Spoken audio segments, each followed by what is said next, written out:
Gente, eu quero cumprimentar todas vocês com a paz do Senhor e Paz do eu quero dar Senhor. início à nossa aula de hoje, tá bom? Tá, Assim, ó, obrigada. a aula de hoje ela vai funcionar da mesma forma de sempre, tá?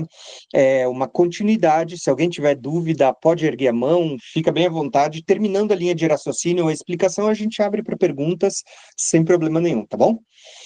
Então, eu quero trazer aqui um apanhado geral do que a gente estudou e o que a gente vai estudar hoje. Até agora, a gente falou na primeira aula sobre Páscoa e pães asmos, tá? Essa foi a nossa primeira aula. Depois, na segunda aula, nós falamos da terceira festa, que era a festa das primícias. E hoje eu quero falar com vocês sobre a festa de Pentecostes, tá? Então, só para vocês terem uma ideia, eu demonstrei para vocês nas festas que haviam três santas convocações. E na primeira santa convocação, ela era formada de três festas, essa primeira convocação. Quando toda a nação subia até o lugar que o Senhor escolheu, até Jerusalém. Então, na primeira santa convocação, tinha a Páscoa, que era celebrada no dia 14, que era o sacrifício de um cordeiro que havia sido separado por 4 dias. Logo em seguida, na virada da tarde, lá pelas 18 horas, depois que o cordeiro foi sacrificado, então ele seria comido à noite, que já pertencia ao dia 15, né? Seria comido com pães sem fermento, e os pães seriam comidos durante 7 dias, que era a celebração da festa dos pães asmos, ou pães sem fermentos. E no primeiro dia, imediato ao sábado, haveria a festa das primícias, aonde um feixe das primícias seria colhido e seria apresentado ao sacerdote, seria movido diante do Senhor, e por meio daquele feixe de trigo ou de cereal, todo o restante da plantação seria santificado. E eu mostrei para vocês, né, que o cordeiro apontava para o sacrifício de Jesus, que foi sacrificado na Páscoa. Os pães asmos fala do período que Jesus esteve morto ali no sepulcro, e o objetivo disto, que era tirar o fermento do pecado do mundo. E eu falei também sobre as primícias, que é o dia da ressurreição de Jesus, que Jesus ressuscitou, sendo ele o primeiro fruto a ser colhido da terra, ou seja, a primícia daqueles que ainda continuam dormindo, dos que ainda dormem. Por isso, Paulo vai dizer que Cristo é o nosso Cordeiro Pascual, que nós devemos celebrar as festas sem o fermento do pecado e da malícia, e que Cristo é a nossa primícia, ou a primícia daqueles que ainda dormem. Então, esta era a primeira santa convocação. E vocês vão ver que essa primeira santa convocação, ela estava conectada ao quê? A primeira vinda de Cristo, aonde ele veio para morrer por nós, né? Lembra que o autor de Hebreus diz assim, ó, que Cristo veio uma vez para tirar o pecado, né? Mas ele virá uma segunda vez, não mais para morrer, não mais para tirar o pecado, mas para trazer a salvação daqueles que o aguardam. Então, a primeira vinda de Cristo, o objetivo era este, era tirar o pecado. E como ele fez isso? Morrendo no nosso lugar, saldando a nossa dívida, né? Então, a primeira santa convocação, que incluía três festas, ela falava justamente da primeira vinda de Cristo. Porém, hoje, como eu disse, eu quero mostrar para vocês o seguinte. Lembrem deste detalhe, gente. A primeira convocação, que era chamada de Festa dos Pães Asmos, ela tinha três festas dentro dela, que era Páscoa, Asmos e Primícias, das quais a gente já falou. Hoje, eu quero falar da segunda de três, né? Eu quero falar da segunda Santa Convocação. Essa segunda Santa Convocação, ela era conhecida como Festa das Ceifas ou Festa das Semanas, conforme a gente leu lá na primeira aula, tá? E essa festa, ela culminava, ela tinha dentro dessa convocação, lembrem, quando eu falo de três convocações, significa que 3 vezes ao ano todos os homens, todos os primogênitos deveriam sair da sua cidade, ou da sua nação, caso alguém morasse em uma nação estrangeira, e deveria peregrinar até a terra que o Senhor escolheu, ou seja, até Jerusalém. Então, por isso que eram 3 santas convocações, e dentro dela haveriam 7 festas, né? Nessa segunda santa convocação, que era chamada de festa da ceifa, ou festa das semanas, e vocês já vão entender por que desses nomes, havia a festa de Pentecostes, que é o que nós vamos falar hoje, tá? Nós vamos falar da segunda santa convocação, também chamada de festa das semanas, festa da ceifa ou Pentecostes, tá bom? Paz, Mila, tudo bem? Ai, Seja bem-vinda. Eu estava até um pouco triste quando você falou que não ia participar, fiquei bem contente, tá? Na verdade, eu fico contente por todo mundo, né? Quando alguém falta, né? Mas vamos lá, então, só para vocês entenderem. Aqui, ó, essas 3 festas que estão na parte superior, 4, na verdade, porque aqui nós temos Páscoa e Pães Asmos. Essas primeiras 4 celebrações, elas estão ligadas ao início do ano, né? Enquanto essas últimas 3 estavam mais ligadas ao final do ano, que era o mês 7, né? Embora a gente tenha 12 meses, mas basicamente o calendário profético era do primeiro até o 7º mês. Olha que interessante. Aonde que a gente vê esse número 7 que a gente vem estudando? Né? não. Lembra? 7 dias, 7 milênios, 7 festas. A gente vem falando desse número 7 a todo momento, 7 igrejas. Poxa, esse número é muito profundo nas escrituras, e não é por nada que a gente está falando de 7 festas. E essas 7 festas eram celebradas nos primeiros 7 meses do ano. Então, olha que interessante. Estas primeiras 4 festas estavam ligadas ao início do ano, enquanto as últimas 3 estão ligadas ao final. E isso não é por um acaso, tá? Então, hoje vamos falar da festa de Pentecostes. E eu já vou voltar a explicar para vocês esse slide. Então, vamos falar sobre Pentecostes, que é a 4ª festa.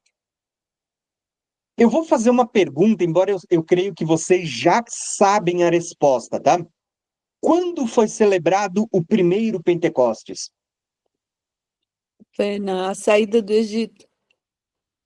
Todo mundo sabe. Exatamente, tá?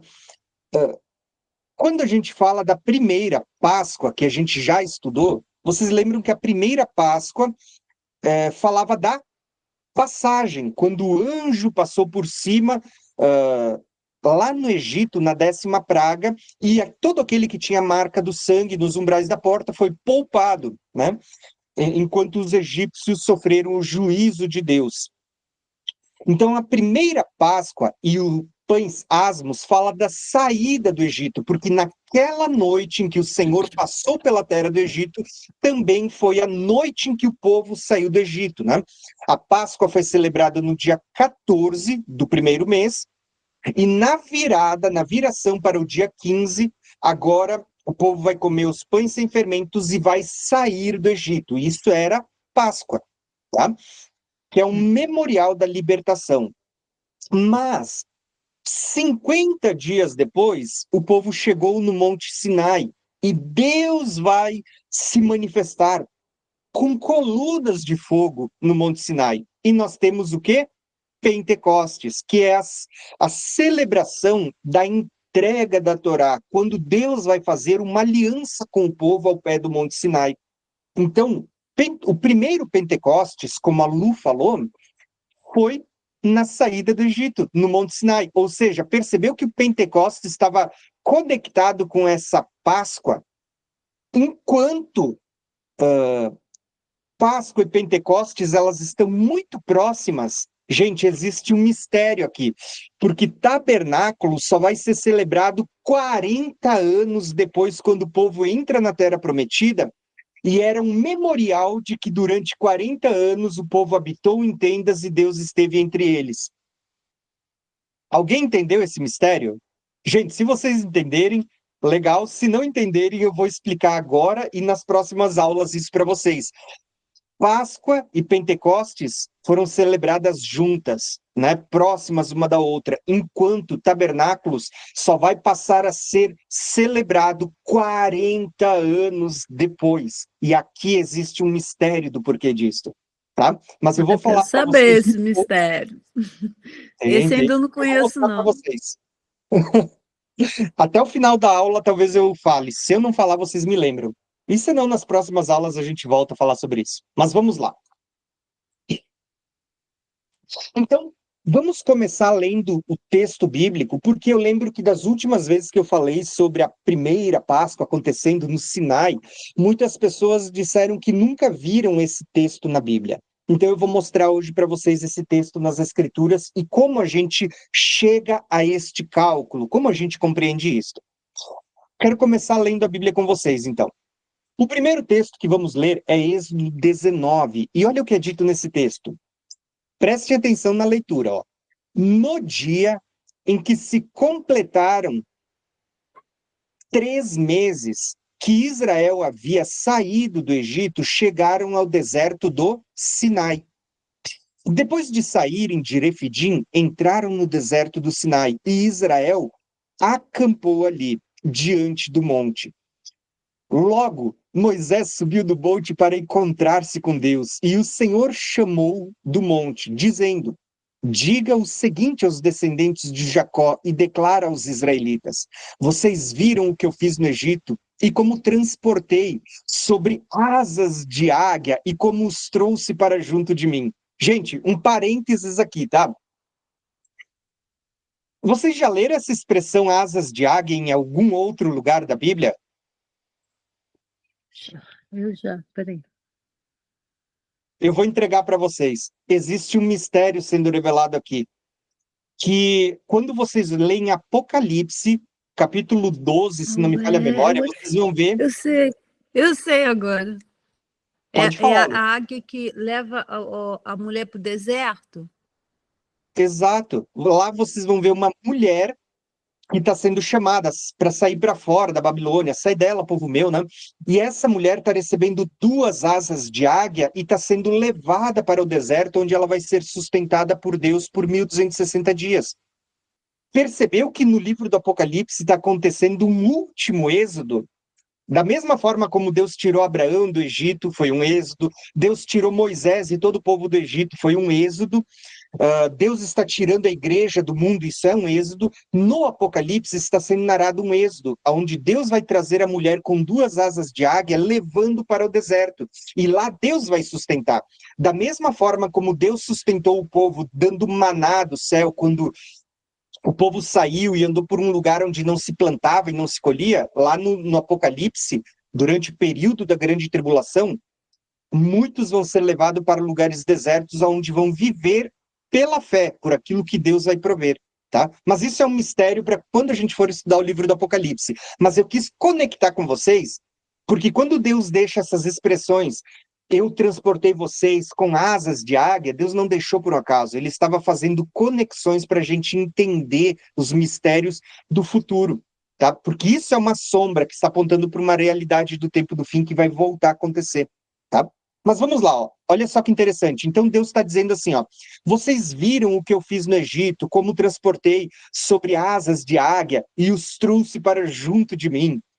Agora, se me obedecerem fielmente e guardarem a minha aliança, vocês serão um tesouro pessoal dentre todas as nações.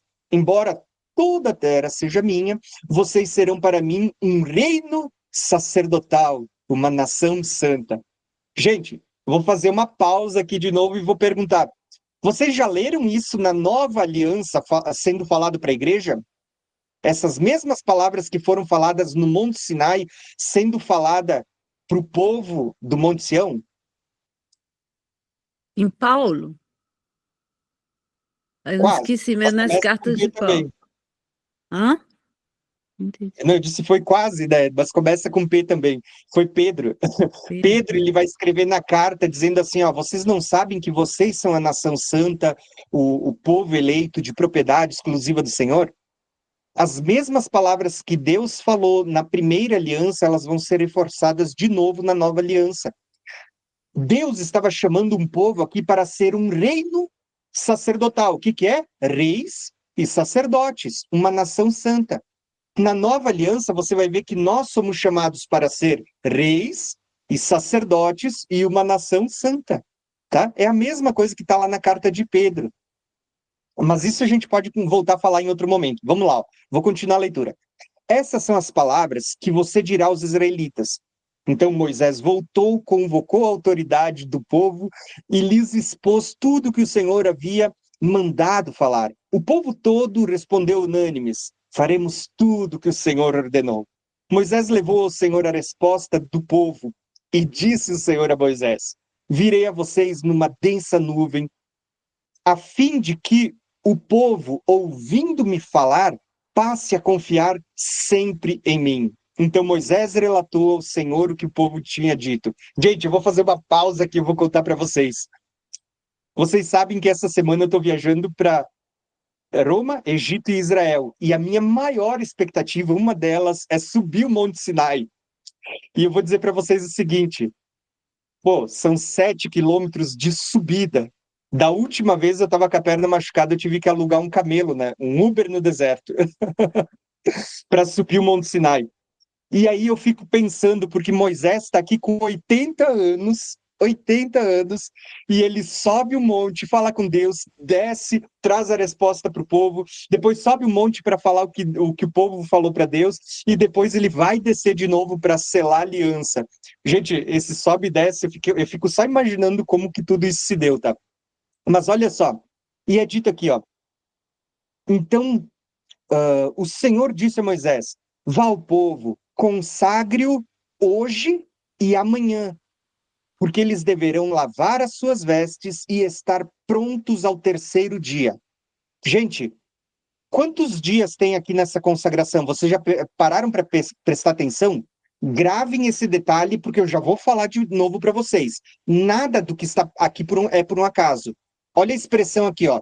No dia em que se completou 3 meses, eles chegaram no Monte Sinai. Deus vai falar naquele dia: consagre-os hoje, amanhã, porque no terceiro dia, né? No terceiro dia, Deus desceria para falar com o povo. Então, nesse dia, o Senhor descerá sobre o monte Sinai à vista de todo o povo. Tudo isso que eu estou falando para vocês é importante, embora seja em detalhes, mas todo detalhe em destaque é interessante, e vocês já vão entender daqui a pouco quando eu mostrar o próximo slide. Olha o que é dito, então. Estabeleça os limites em torno do monte e diga ao povo: tenham cuidado de não subir ao monte e de não tocar a sua base. Quem tocar o monte certamente será morto, será apedrejado e morto, né? E ninguém deverá tocar com as mãos, seja homem, seja animal, não viverá. Somente quando a corneta soar, olha que interessante, está falando de um toque de trombetas aqui, né? Um toque longo, lhes poderão subir o monte. Tendo Moisés descido o monte, consagrou o povo, e eles lavaram as suas vestes. E disse então o povo: prepare-se para o terceiro dia, e até lá não se acheguem à mulher. E ao amanhecer do terceiro dia houve trovões e raios. Ah, eu só vou colocar um detalhe aqui, ó. Perceberam que aqui está dizendo assim, ó, que tendo Moisés descido do monte, ele vai consagrar o povo para que o povo vesse a glória de Deus? Esse descer do monte é um símbolo de Cristo descendo dos céus, tá? Mas isso a gente pode falar em outro momento. Então, olha o que houve aqui, ó. Disse ele então ao povo: prepare-se para o terceiro dia, né? Ao amanhecer do terceiro dia houve trovões, raios, uma densa nuvem cobriu o monte, uma trombeta ressoou fortemente, e todo o acampamento tremeram de medo. Moisés levou o povo para fora do acampamento ao encontrar-se com Deus, e eles ficaram ao pé do monte. Olha só que legal, ao pé do monte. E o monte Sinai estava coberto de fumaça, pois o Senhor tinha descido sobre ele com chamas de fogo. tá? Aqui também é traduzido com línguas de fogo. Aonde que vocês vão encontrar línguas de fogo no Novo Testamento? Vocês já prestaram atenção? Então vamos lá, ó. Eles estão no Monte Sinai, Deus desceu sobre o Monte Sinai com línguas de fogo. E dele subia fumaça como uma fornalha, e todo o monte tremia violentamente. E o som de trombeta era cada vez mais forte. Então Moisés falou, e a voz de Deus lhe respondeu. E o Senhor desceu no topo do Monte Sinai e chamou Moisés para o alto do monte, e Moisés subiu. Tá? Então, esse é o relato da saída do Egito quando eles estão chegando no Monte Sinai 50 dias depois. Porém, a maioria das pessoas leem esse relato e perguntam aonde que está escrito que isso aconteceu 50 dias depois. E eu vou mostrar para vocês, todas as pistas estão nesse texto, mas muitas pessoas não enxergam. Por exemplo, o que é mais importante aqui para vocês entenderem o tempo é isso aqui, ó. A saída do Egito se deu no primeiro mês, no dia 15, né? Dia 14 celebraram a Páscoa, no dia 15 eles saem. No dia em que se completaram 3 meses, ou seja, o terceiro mês, o povo chegou no monte e Deus vai mandar eles se consagrarem por 3 dias, hoje, amanhã, porque ao terceiro dia Deus desceria sobre o monte, tá? Então você tem mais 3 dias. Com isso, vocês vão ver que isso dá uma soma que vai nos levar ao número 50. Vou mostrar isso para vocês. Olha só que interessante. Quando a gente olha para o primeiro mês, que era o mês de Nissan, que é o mês que eles saíram do Egito e que é chamado de a Páscoa, a saída do Egito, eles saíram de lá no dia 15, dia 14, celebração da Páscoa, né? Então, eu tenho aqui, ó, o mês de Nissan, lembrando um detalhe, o calendário festivo judaico tem só 30 dias, tá? Não tem 31. Tanto que a cada, se eu não me engano, 6 anos, eles têm um mês a mais, eles têm 13 meses para poder compensar os dias faltantes. Então, no dia 14 era o dia da Páscoa. Quando que o povo saiu do Egito? No dia 15, né? Lembra que eles levaram consigo pães sem fermento para comer durante os primeiros 7 dias? Então, no dia 14, eles celebraram a Páscoa, na virada para o dia seguinte, eles saem do Egito. Eles têm a saída no mês de Nissan. Eles passam todo o mês de Liar, que é o período em que eles começaram a receber a provisão de Deus, o maná, porque o pão que eles levaram sem fermento durou 7 dias, depois disso eles já não tinham mais o que comer. Lembra que o povo murmurou? Ah, mas no Egito a gente tinha cebola, tinha alho, tinha pão, né? Muitos queriam voltar para o Egito. Então Deus começa a dar maná, água da rocha, Deus começa a dar as primeiras leis, só que é no terceiro mês que eles vão chegar, é o mês de Sivan, eles vão chegar ao Monte Sinai.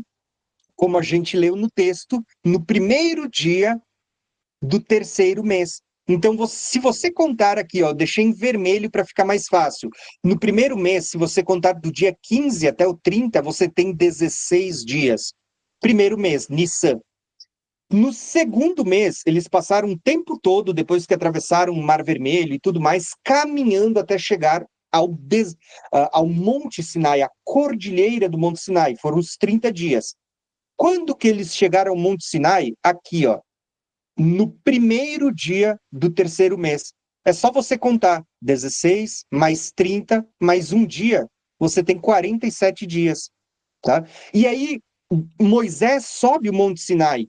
E o que, que Deus vai dizer para Moisés? Consagra o povo hoje e amanhã, porque ao terceiro dia, Deus diz: eu vou descer sobre o Monte Sinai.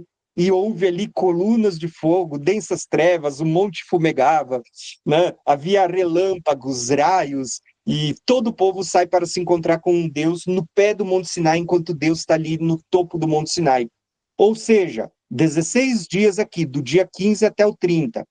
Os 30 dias do mês peregrinando pelo deserto. E o primeiro dia do mês são 47, mais os 2 dias de consagração e o terceiro, que é quando Deus se manifesta, total 50 dias. O primeiro Pentecostes se deu ao pé do Monte Sinai, 50 dias após a celebração da Páscoa. Perceberam que interessante? Agora, vamos lá. Eu quis mostrar isso para vocês, só para vocês entenderem. Por quê? Porque agora nós vamos olhar o seguinte: olhem por essa mesma perspectiva. No dia 14 se celebrava a Páscoa, da qual a gente já falou, Cristo, nosso Cordeiro Pascual. A partir do dia 15, era tirado o fermento do pecado de todas as casas, e durante 7 dias se celebrava a festa dos pães sem fermentos. Mas, no dia imediato ao sábado, né, que geralmente nós chamamos de domingo, né, mas ele nem sempre era o dia 16, porque lembrem que o sábado às vezes podia cair no meio da semana, que era um grande shabat, um shabaton. No dia imediato ao sábado, o primeiro dia da semana, era celebrada a festa das primícias, que era esse primeiro dia aqui, ó, aonde se levava um feixe das primícias colhidas. A gente já falou sobre isso. Então você tinha as 3 festas, a Pessar, Matzah e Rabikurim, né, os nomes que os judeus comemoram até hoje. Só que aqui, entre o primeiro dia, que era a festa da Páscoa, até chegar à festa de Pentecostes, se contava 7 ciclos de 7 semanas, ou seja, 7 semanas de 7 dias, você tinha 49 mais um. 49 mais um dá 50. Ou seja, como é que era chamada a festa de Pentecostes? De festa da ceifa, porque ainda se estava no período das primeiras colheitas, ou era chamada de festa das semanas. Por que festa das semanas? Porque eram contados 7 semanas mais um dia, né? Da mesma forma como é a contagem dos jubileus, 7 semanas de anos mais um, né? 7 semanas. Por isso que a festa de Pentecostes era chamada de festa das semanas, porque era 50 dias após a primícia, tá? Após a festa da ressurreição. E aí nós vamos chegar em algo muito importante, porque entendendo a festa de Pentecostes, que fazia parte esse primeiro ciclo de festas, e qual é a origem, agora eu quero ler para vocês alguns termos e algumas orientações da parte de Deus para quando o povo celebrasse a festa de Pentecostes, o que deveria ser observado, porque aqui também tem revelações. Então, olha o que vai falar as ordenanças da parte de Deus quando eles guardassem as festas. Guardarás a festa dos pães asmos, ou seja, o que a gente já falou, e a festa dos pães asmos incluía Páscoa, asmos e primícias, mas ele vai dizer o seguinte logo em seguida: 6 dias trabalharás, mas ao 7º descansarás, quer na aradura como na cega. Também guardarás a festa das semanas, que é a das primícias, da cega do trigo, tá? Essa festa das semanas é a festa de Pentecostes, tá? E olha o que é dito ali nessa festa, né? Ninguém cobiçará a tua terra e nem subirá para comparecer à presença do Senhor durante essas 3 vezes ao ano. Então, esta festa era chamada de festa das semanas. Mas olha os próximos textos, o que eles vão revelar para nós. Deuteronômios vai dizer assim, então: 3 vezes ao ano, todo varão entre ti aparecerá perante o Senhor, o teu Deus, no lugar que ele escolheu, na festa dos pães asmos, que era a primeira santa convocação, na festa das semanas, segunda santa convocação, e na festa dos tabernáculos, terceira santa convocação. Tudo isso a gente já leu, mas eu estou mostrando para vocês só para deixar o registro para quando vocês forem assistir de novo. Então, olha só que interessante, a gente tem aqui as divisões que a gente já viu nas primeiras aulas. Festa dos pães sem fermento, as primeiras 3 festas, 50 dias depois, nós tínhamos a festa da ceifa ou festa das semanas. Por quê? Porque se contavam 7 semanas mais um dia, totalizando 50 dias. E só depois, olha que interessante, havia um intervalo de 4 meses, que era um intervalo longo até eles chegarem nas últimas festas, que era a festa das colheitas ou festa dos tabernáculos. Isso está ligado com o mistério que eu falei para vocês e que eu vou falar no final dessa aula também. Então, olha o que vai dizer Levíticos. A gente vai ler só mais alguns textos e depois eu vou partir para o que isso tem de revelação para a nova aliança. Levíticos 23 vai dizer assim, ó. Contem 7 semanas e a partir do dia imediato após o sábado. Gente, o dia imediato após o sábado é o quê? Nossa, domingo. Exato. A gente chama de domingo, lembrando que para maiores dúvidas, isso era o primeiro dia da semana, o dia imediato ao sábado. Vocês perceberam que a ressurreição aconteceu em um domingo, que era o primeiro dia da semana, dia das primícias? E agora o Pentecostes também vai acontecer num domingo, que também é o primeiro dia da semana, imediatamente após o sábado, né? Então é dito assim, ó, a partir do dia que se trouxerem os feixes da oferta movida ao Senhor. Então vocês vão contar 7 semanas no dia imediato após o sábado, no dia que trouxerem o feixe, isso era a festa das primícias, deverão ser semanas inteiras, até o dia que vem depois do 7º, que é o sábado. Contem 50 dias. Então, apresentem uma nova oferta de cereais ao Senhor. De onde estiverem morando, tragam 2 pães para serem movidos. Gente, o que está dizendo aqui? Tragam o quê para a presença de Deus? 2 pães, não? 2 pães, exatamente. Olha que interessante. Na festa da Páscoa, deveria ser levado um cordeiro. Na festa dos pães asmos, eles deveriam comer pão sem fermento. Na festa das primícias, eles deveriam levar um feixe do cereal. Agora, na festa de Pentecostes, eles deveriam levar o quê? 2 pães, tá? Que deveriam ser movidos também diante do Senhor. Tudo isso tem significado. Eu já vou falar para vocês, pelo menos até o final da aula eu falo, tá? Olha o que é dito aqui, então. Os pães serão feitos com 4 litros da melhor farinha, assada com fermento. Olha que interessante, assada com o quê, gente? Com fermento. Eles serão pães de primícias ao Senhor. Primícias também, assim como o feixe era uma primícia, falava de Cristo, esses pães movidos diante do Senhor também serão primícias. Eu vou explicar tudo isso para vocês, tá? Junto com os pães oferecerão 7 cordeiros de 1 ano, sem defeito, um novilho, 2 carneiros, e serão holocaustos ao Senhor, acompanhado da oferta de cereais para a libação, e serão apresentados como oferta queimada de aroma agradável ao Senhor. Ofereçam também um bode como oferta pelo pecado, 2 cordeiros de 1 ano como oferta pacífica.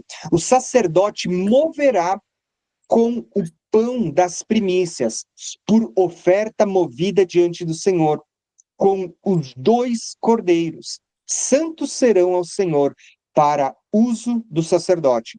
No mesmo dia se proclamará que vocês terão uma santa convocação. De novo, ó, santa convocação. Não façam nenhum trabalho nesse dia, porque é um estatuto perpétuo. De novo, perceberam? Estatuto perpétuo. Né? Onde quer que vocês morarem de geração em geração. Olha, preste atenção nesse detalhe aqui dessa parte da leitura. Ó. Quando fizerem a colheita da terra de vocês, mas não colham até as beiradas do campo, e nem recolham as espigas caídas durante a colheita. Deixem estas espigas para os pobres e para as estrangeiras. Eu sou o Senhor, o Deus de vocês. Gente, eu vou abrir só uma aspas aqui, um parênteses, para falar de uma coisa que eu falei na aula passada e eu deixei um gancho para vocês. Na semana passada, eu falei para vocês que a ressurreição, que é tipificada na colheita né, na cega, ela está dividida em somente 2 momentos. Quem lembra disto? Eu falei disso quando nós falamos que Cristo é a primícia Eu lembro. e depois, exato, e depois na sua vinda os que são de Cristo serão colhidos, ou seja, o restante da plantação, né? Ou seja, a colheita ali fala tanto de ressurreição dos mortos como de arrebatamento da igreja. Porém, muitos pré-tribulacionistas vão pegar esse texto que eu acabei de ler para vocês, que fala que quando eles escolhessem o campo, era para colher a parte do meio e deixar os 4 cantos, a borda da colheita, para trás, para os estrangeiros, e as respigas, aquilo que eles estão colhendo e caísse no chão, era para deixar para as viúvas, para os órfãos, né? Quem lembrar da história de Noemi, de Ruth, de Boaz, vocês vão lembrar que Ruth, ela ia colher as respigas no campo de Boaz, aquilo que caía, né? Por quê? Porque era essa lei que Deus havia dado em Levíticos, né? Quando colherem o campo, deixem as bordas, os 4 cantos, e o que cair, deixa também para as pessoas necessitadas, para os estrangeiros, para as viúvas, para os órfãos. Então, com base nisso, muitos pré-tribulacionistas vão dizer que a ressurreição, que está tipificada na colheita da terra, está dividida em várias etapas, o que não tem base bíblica. Para você pegar isso e criar uma tipologia, porque a Bíblia não dá esse amparo para gente, tá? A Bíblia, no Novo Testamento, ela vai dizer que a colheita, né, apontando para a ressurreição, está dividida em apenas 2 momentos, e Paulo explicou isso claramente quando ele diz: Cristo as primícias e depois os que são de Cristo na sua vinda. Ponto. Não existe nada mais do que isso. Tudo que for falado além disto é invenção humana, mas não base bíblica, tá bom? É uma tipologia inventada. Por isso que eu gosto muito de tipologia bíblica. A gente gastou umas aulas só para me ensinar para vocês isso, mas a gente não pode, a partir daquilo que a gente lê, criar tipologias além do que a Bíblia ensina, tá? Pode falar, Lu. Então, você está falando que é do arrebatamento, né? Para que ela, Nara, ela compreenda.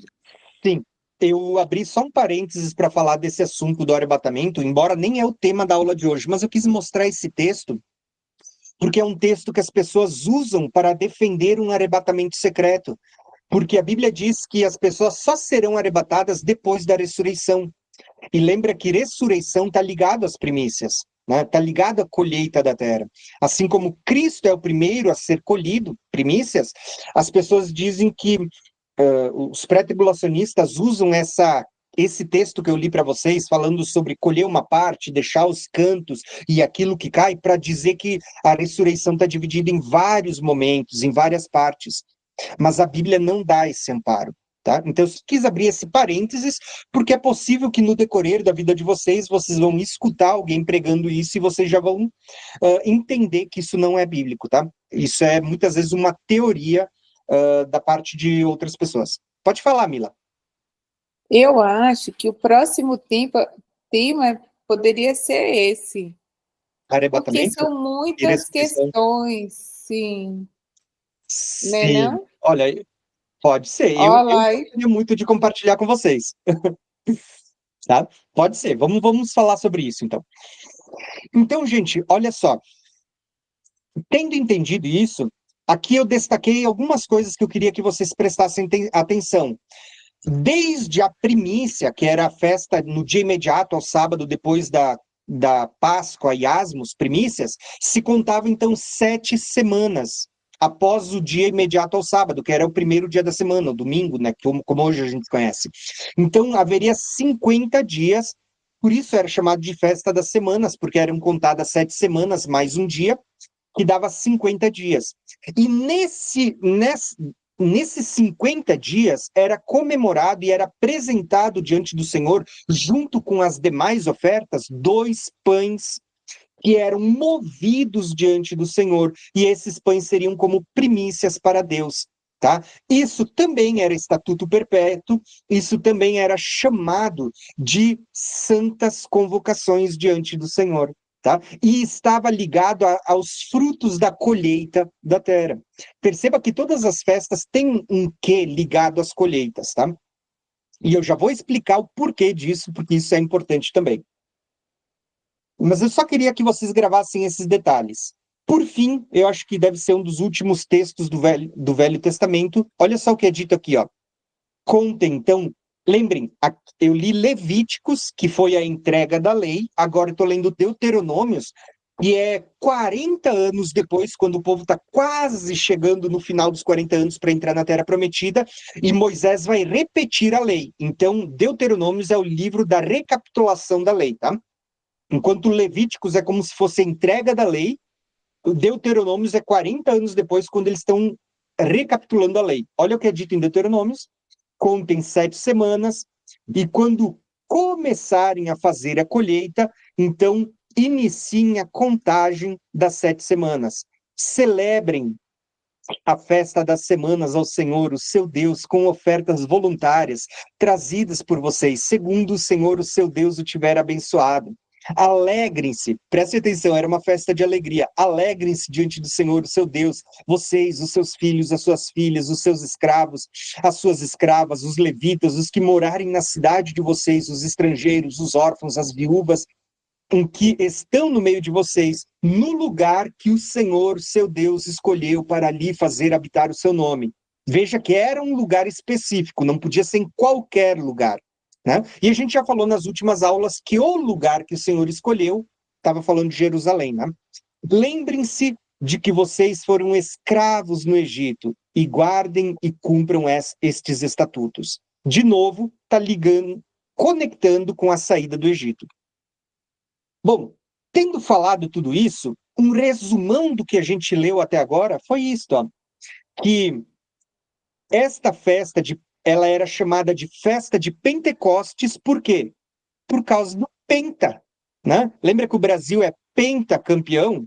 Né? Penta vem do número 5, ou também do múltiplo, que é 50.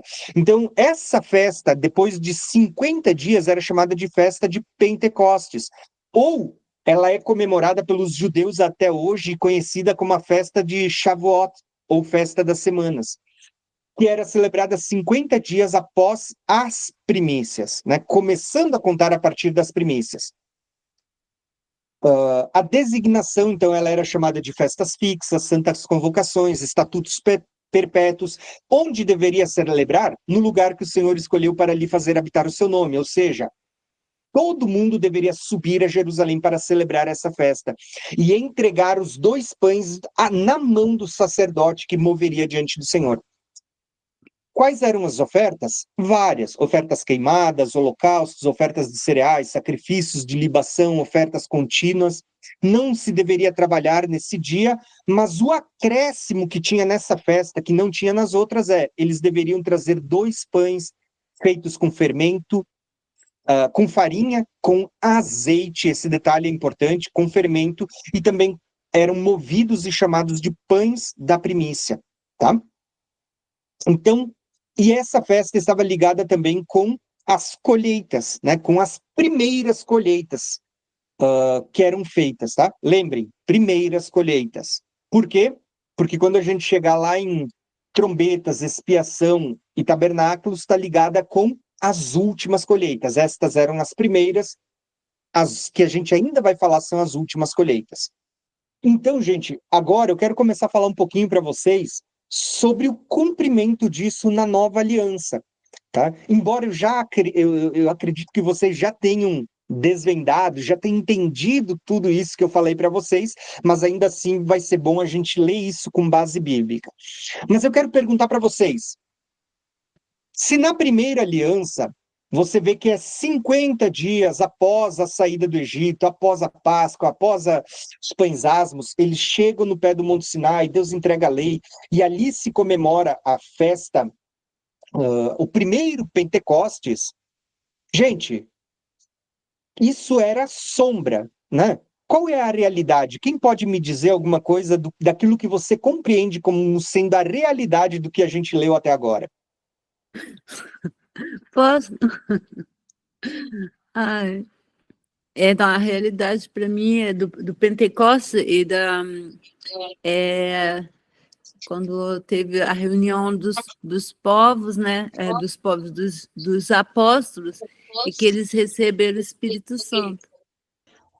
O primeiro Pentecostes, ele se deu no Monte Sinai, como a gente veio lendo todos os textos agora, 50 dias após o povo ter saído do Egito, após a Páscoa, pães asmos, primícias, nós temos ali basicamente 50 dias depois, o povo chegando no Monte Sinai, aonde lá Deus vai descer com densas trevas, né, nuvens, colunas de fogo, raios, relâmpagos, som de trombeta, o monte estremecendo, e a gente vê tudo isso acontecendo ali no Monte Sinai, inclusive a entrega da lei, né?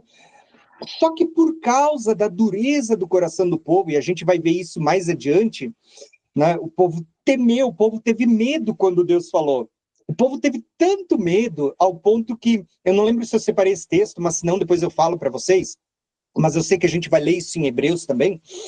O povo teve tanto medo, até Moisés ficou estremecido, mas o povo teve tanto medo, e o povo disse, Moisés, a partir de hoje, fala você com o Senhor e a gente vai ouvir você, porque o povo teve medo de Deus. Né? E o que aconteceu naquele dia? A lei de Deus, que deveria ser colocada no coração, que eles deveriam se tornar uma nação de um reino sacerdotal, ou seja, reis e sacerdotes, uma nação santa, um povo escolhido de Deus, a lei que deveria ser colocada dentro, né, foi parar em 2 tábuas de pedra. Entenderam? E agora a gente vai ver como isso estava apontando para a nova aliança. Aquilo era uma sombra. A Bíblia trabalha com muitas sombras. Deus veio anunciando o fim desde o princípio. Como? Por meio dessas tipologias bíblicas. Tudo isso estava apontando para o que Deus ia fazer a partir da manifestação, não de Moisés, porque Moisés foi fiel à casa de Deus como um servo.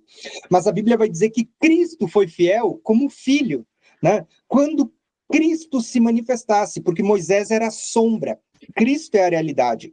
Então, olha o que vai acontecer quando Cristo se manifesta. Cristo vai ser a nossa Páscoa, morrendo como Cordeiro Pascual. Vai ser o nosso pão sem fermento para tirar a malícia, o pecado. Ele vai ser a primícia dos que dormem. Por quê? Porque ele ressuscita, ele é o primeiro a ressuscitar, o primeiro a ser colhido da terra. Mas, por fim, agora você vai ver que Cristo também vai fazer o mesmo que aconteceu lá no Pentecostes. Ele vai derramar o Espírito Santo sobre nós. Quando? No dia 50.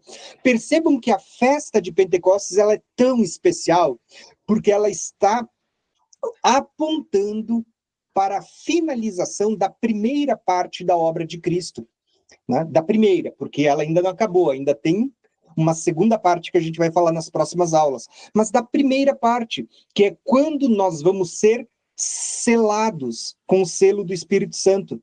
Lembra que é dito lá em Efésios? Quando vocês crerem na palavra, vocês foram selados com o Espírito Santo, que é o penhor da nossa salvação. Quando que isso vai se dar? O primeiro derramar do Espírito Santo agora na nova aliança é o Pentecostes. Tá? E, diferente do primeiro Pentecostes, onde a lei vai parar em 2 tábuas de pedra, o que o Espírito Santo vai fazer a partir de agora? Né? Ele vai... Exato. Gente, eu vou... Exato. Por isso que você vai ler Provérbios e é dito sobre escrever nas tábuas do coração, né? Gente, isso aqui era algo apontando para o futuro, aonde não seria 2 tábuas de pedra, mas na mente e no coração, tá? Mas a gente vai falar sobre isso. Primeiro, antes de tudo, eu quero ler os textos e depois eu vou mostrar como essa revelação é muito maior do que eu estou falando agora, tá? Vamos lá, então. Quando a gente lê Atos 1:8, diz assim, ó. Lembra que Atos é uma continuação do livro de Lucas, né? É o mesmo autor. E ele vai escrever assim, ó. Mas vocês receberão poder quando o Espírito Santo descer sobre vocês e serão as minhas testemunhas. Testemunhas. Gente, isso aqui é interessante. Não está aqui por um acaso esse texto. Eu já vou mostrar para vocês. E serão as minhas testemunhas em Jerusalém, na Judéia, em Samaria e até os confins da terra. Tá? Olha que interessante. O que ia acontecer quando o Espírito Santo descesse sobre a igreja?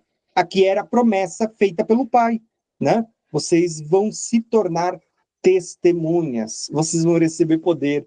Gente, esse texto é tremendo, tá? Guardem ele no coração, porque eu já vou mostrar para vocês como isso tudo está conectado. Atos 1:8 profetiza para nós o quê? Que as pessoas receberiam poder ao descer sobre elas o Espírito Santo. Mas não só receberiam poder, elas seriam capacitadas e se tornariam o quê? Testemunhas, tá? Isso é Atos 1:8. O que vai acontecer em Atos capítulo 2? Quem lembra do que está sendo dito em Atos 2? Eu não lembro nada. A vinda do Espírito Santo. Exatamente. O que está sendo dito em Atos 2? É dito assim, ó, que eles estavam reunidos em um determinado lugar durante 10 dias, praticamente, né? Lembrem desse cálculo. Jesus, quando ele ressuscita, ele passa aproximadamente 40 dias andando com os discípulos, aparecendo diversas vezes, no caminho de Emaús, no lugar que eles estavam escondidos, depois no Mar da Galileia. Jesus fica durante 40 dias aparecendo aos discípulos antes de ascender ao céu. Por fim, a última vez que ele vai aparecer é quando ele está no Monte das Oliveiras, né? E ele vai ascender ao céu. E lá tem uma promessa: da mesma forma como vocês o viram subir, vocês o verão descer, né? Inclusive, agora, quando a gente vai para Israel, lá tem um marco, tem uma pedra que eles acreditam que é daquele lugar que Jesus ascendeu ao céu, né? Tudo isso é muito legal. Agora, preste atenção. Depois desse dia, os discípulos se reúnem num local que é o mesmo da ceia, o cenáculo, né? O mesmo lugar onde eles fizeram a última ceia da Páscoa. Eles também vão estar reunidos em oração durante 10 dias. E o que acontece no 10º dia? Completa-se o número 50, Pentecostes. E a Bíblia diz assim, ó, que eles estavam reunidos naquele lugar, quando de repente o Espírito Santo entrou como um vento impetuoso sobre aquele lugar, e foram vistas sobre eles, gente, ó, línguas repartidas de fogo sobre a igreja. Línguas repartidas de fogo, né? E cada um deles começou a falar em outras línguas. E aqui existe um mistério muito lindo, porque, segundo a tradição, quando o povo saiu do Egito, lá no Monte Sinai, e chegou ao Monte Sinai, o povo não saiu sozinho. Não era só hebreus sendo libertos do Egito, mas junto com os hebreus vieram muitos escravos, egípcios e de outras nações que também estavam no Egito. Ou seja, era um povo formado por hebreus, mas também por nações, né? E o que aconteceu? Quando Deus fala no Monte Sinai, havia línguas repartidas de fogo, havia som de trombetas, mas muitos ouviam a voz de Deus no seu próprio idioma. E o que está acontecendo aqui no Pentecostes, em Atos 2? A mesma coisa. 50 dias depois da Páscoa, Deus está descendo de novo com línguas de fogo, só que agora ele vai descer sobre as pessoas. E as pessoas vão conseguir receber sem ter medo, sem se assustar da presença de Deus, porque agora a gente está em Cristo. Agora nós temos um sangue que não é mais a sombra, mas que é a perfeição, é o sangue de Cristo que está selando uma nova aliança, que faz com que a lei não vá parar em tábuas de pedras, mas vai ser escrita pelo dedo de Deus. Olha esse detalhe. Lá no Monte Sinai, a Bíblia diz que as tábuas da lei foram escritas pelo dedo de Deus. Mas eu expliquei para vocês nas aulas passadas, não sei se vocês lembram. O dedo de Deus fala de quem? Do Espírito Santo. O Espírito Santo. Lembra que Jesus diz assim, ó, se eu expulso demônios, Pelo dedo de Deus, então é chegado o reino de Deus? O reino de Deus é o Espírito Santo. Os próprios judeus, quando vem Jesus falando sobre isso, ele diz, não, é por Beelzebu. Jesus diz, não, é pelo dedo de Deus. E aí ele diz assim, ó, que quem falava aquilo estava pecando contra o Espírito Santo, ou seja, o dedo de Deus é uma figura que aponta para o Espírito Santo. Da mesma forma como o dedo de Deus escreveu as leis nas tábuas de pedra, no primeiro Pentecostes, aqui você vê o dedo de Deus escrevendo na mente e no coração. Entenderam as colocações? Por que duas tábuas de pedra? Né? Porque agora, na nova aliança, estava falando da nossa mente e do nosso coração. Dois também. Entende? Tem muita conexão sendo feita aqui. Irmão E Tiago. as línguas... Pode falar. Não, mas também o dedo de Deus também escreveu lá, quando Baltazar, lá, no reino da Babilônia. Como Daniel, né? Eu amo aquela palavra. Tekel e Persim. Tekel e Persim. Isso aí. Pesado fostes e fostes achado em falta, né? Por isso Deus te julgou, tirou o teu reino. É isso aí. Então, olha só que interessante, gente. Isso é tremendo demais, tá? Mas eu vou avançar porque senão, como eu disse, a gente tem muita coisa e eu quero terminar dentro do horário proposto, tá? Só vou compartilhar aqui de novo com vocês. Eu li para vocês Êxodo 27 e Êxodo 30, quando a gente falou ali sobre a lâmpada do Senhor, isso lá na live passada, e agora há pouco eu li para vocês esses textos mostrando que a lâmpada deveria arder continuamente tardes e manhãs, como estatuto perpétuo, e que o sacerdote deveria acender de manhã antes de queimar incenso e à tarde deveria pôr em ordem antes de queimar incenso. Que lâmpada era essa? A menorá. Ela era acesa 2 vezes, gente, 2 vezes. Tá? Por que isso é importante? Eu vou perguntar para vocês. A menorá, na Bíblia, na Nova Aliança, está apontando para quem? Para o Espírito Santo. As chamas sobre a menorá apontam para o Espírito Santo, que a Bíblia diz, os 7 espíritos, que também são as 7 chamas acesas diante de Deus. São 7 espíritos, mas a menorá aponta para o quê? Não sei. Eu acho que eu faltei essa aula. Vocês vão ter que assistir de novo. Eu tenho uma suposição. Pode falar. Não é a igreja, não somos nós? Exatamente. Lembra de Apocalipse 1, Apocalipse 2, Apocalipse 3? O que está sendo dito em Apocalipse? Né? Que foi visto o Filho do Homem entre os 7 castiçais. E lá em Apocalipse 1, 20, é dito que o mistério dos 7 castiçais é que eles são as 7 igrejas do Senhor. Gente, é esse mistério que eu quero mostrar para vocês. Da mesma forma como Apocalipse vai dizer que o mistério dos 7 castiçais é que eles são as 7 igrejas, e é dito lá também, Apocalipse 4, Apocalipse 5, que haviam 7 chamas de fogo diante do Senhor, que são os 7 Espíritos de Deus. Quando você vê Jesus, na sua primeira vinda, ele é como um sumo sacerdote que, por meio do seu ensino, por meio dos evangelhos, o que ele está fazendo? Ele estava limpando aquilo que seria a igreja, a igreja primitiva, a primeira igreja. E o que ele estava fazendo? Ele estava limpando para depois acender a igreja.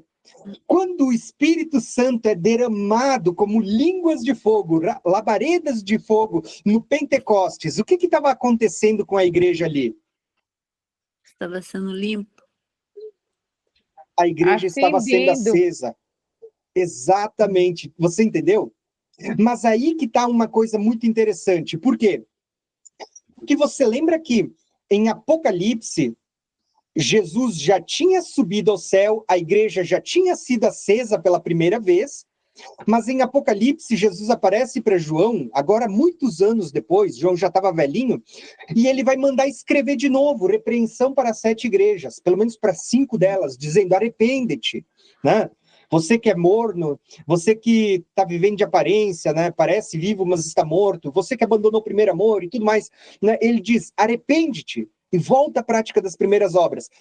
Se nos evangelhos havia uma repreensão para purificar a igreja, para acender ela pela primeira vez, no Apocalipse você tem repreensões para limpar a igreja, para acender ela pela segunda vez. Porque o que a gente está vendo ali, gente? Lembra que eu li para vocês agora em Êxodo 24, acho, Êxodo 30, que dizia que o sacerdote deveria pôr em ordem a menorá 2 vezes, né? Tardes e manhãs, antes de queimar incenso, 2 vezes deveria pôr em ordem, 2 vezes ao dia.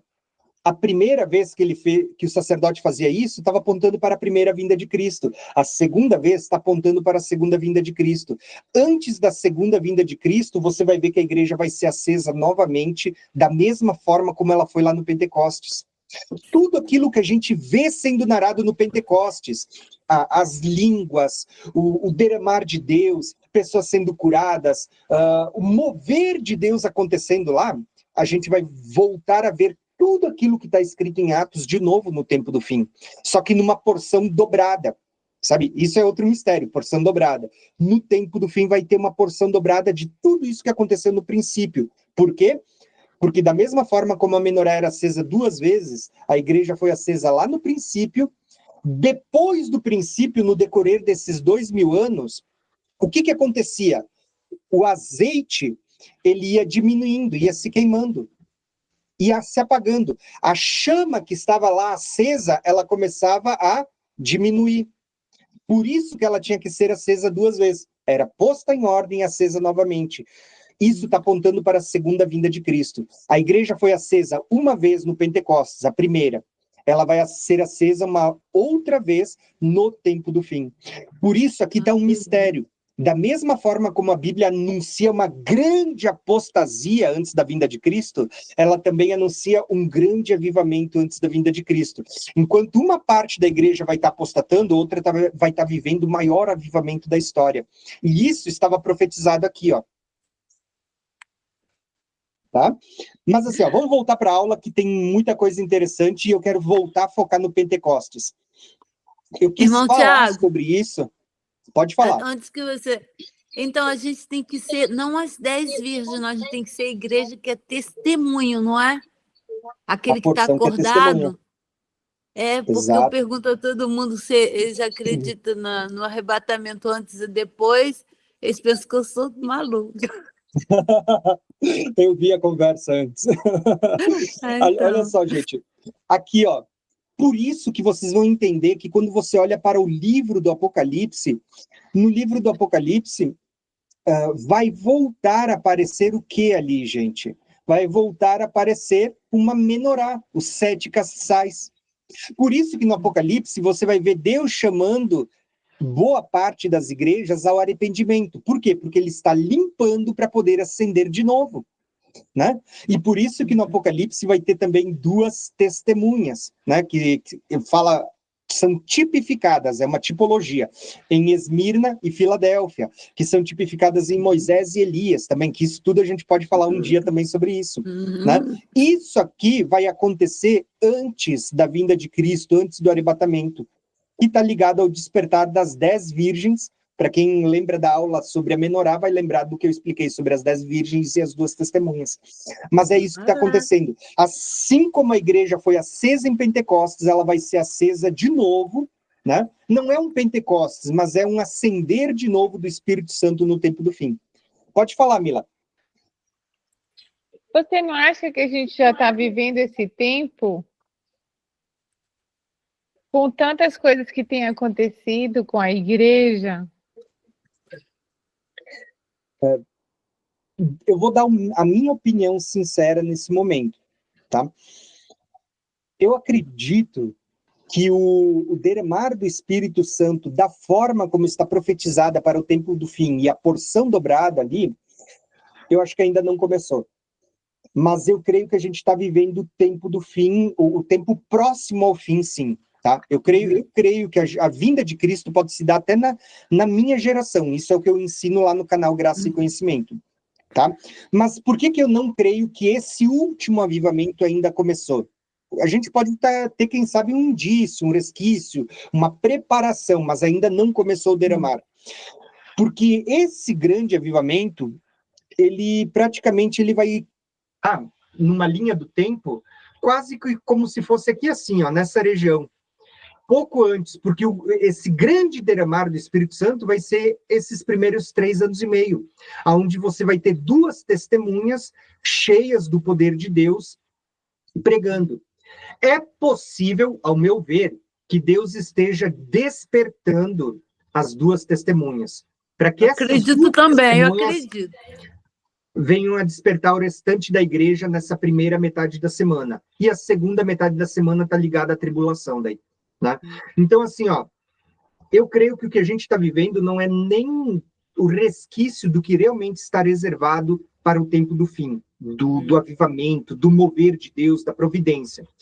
Talvez o que a gente possa estar começando a viver é Deus começando a separar as suas testemunhas que vão despertar o restante da igreja e que vão derramar o óleo. Lembrem que, assim, ó, isso a gente vai estudar quando a gente fala de 2 testemunhas. Zacarias 4 vai falar que são as 2 testemunhas que vão verter azeite sobre o restante do castiçal. Que o azeite dourado, que simboliza o Espírito Santo, simboliza a unção, que procede de Deus, vai ser vertido pelas 2 testemunhas durante os últimos 3 anos e meio. Mas para isso elas têm que estar despertas um pouco antes. Então, o que pode estar acontecendo agora é talvez Deus esteja separando as suas testemunhas, que é o que vai despertar o restante da igreja. Eu dizia na repreensão. Porque lá em Apocalipse, quando ele fala assim, ó, eis que estou à porta e bato, né? E ele está falando para a igreja. Quer dizer que ele está fora da igreja. Isso está apontando para essa última igreja. Eu tenho uma amiga minha, pastora, aqui, que também é mestre, ela estava falando sobre isso, sobre esse versículo. E eu dizia, será que com tantas coisas que a gente tem visto, o Senhor não está repreendendo, ele está dando esse tempo de arrependimento para a sua igreja nesse tempo, entendeu? Está chamando a voltar para a verdadeira fé, para a simplicidade do evangelho, a gente voltar realmente assim a colocar Jesus no centro, porque a gente com tanta coisa, você vê que a igreja ela se perdeu, uma parte, né? Na verdade, muito do que foi entregue aos primeiros cristãos se perdeu. E a gente vê assim, ó, que 2 coisas aconteciam no tabernáculo, e isso era normal. O azeite que era colocado sobre a lâmpada ia diminuindo com o passar do dia, por isso que era aceso 2 vezes, tardes e depois de manhã de novo. Então, no decorrer daquela noite, o azeite ia queimando, ia diminuindo, e ele também ia ficando ranzinza, sabe? Ia ficando sujo. Por isso que o sacerdote, antes de queimar incenso de novo, e vocês vão ver que isso é uma chave para desbloquear o Apocalipse, porque lá no Apocalipse as trombetas vão começar a tocar e ligada ao altar de incenso, né? Ligadas ao altar de incenso. E você vai ver que isso mostra que as trombetas elas vão tocar quando a menorá já estiver acesa, né? E isso é um mistério. Talvez nem todos vocês entendam o que eu estou falando agora, mas eu estou colocando isso porque um dia a gente vai tocar nesses assuntos também e vocês vão entender. Entender as festas, entender o dia da expiação é uma chave para desbloquear o livro do Apocalipse. Entender o tabernáculo e os seus utensílios é outra chave para desbloquear o Apocalipse. Por isso que eu tenho uma série no meu canal só sobre o tabernáculo. Por isso que eu estou ansioso nessa viagem para Israel, que vai ser essa semana, porque a gente vai para uma réplica do tabernáculo em Timna Park e se me derem autorização, eu queria gravar ali em cada um dos utensílios falando um pouco sobre isso. Gente, assim, ó, são chaves para desbloquear o que Deus anunciou para o tempo do fim lá no livro do Apocalipse.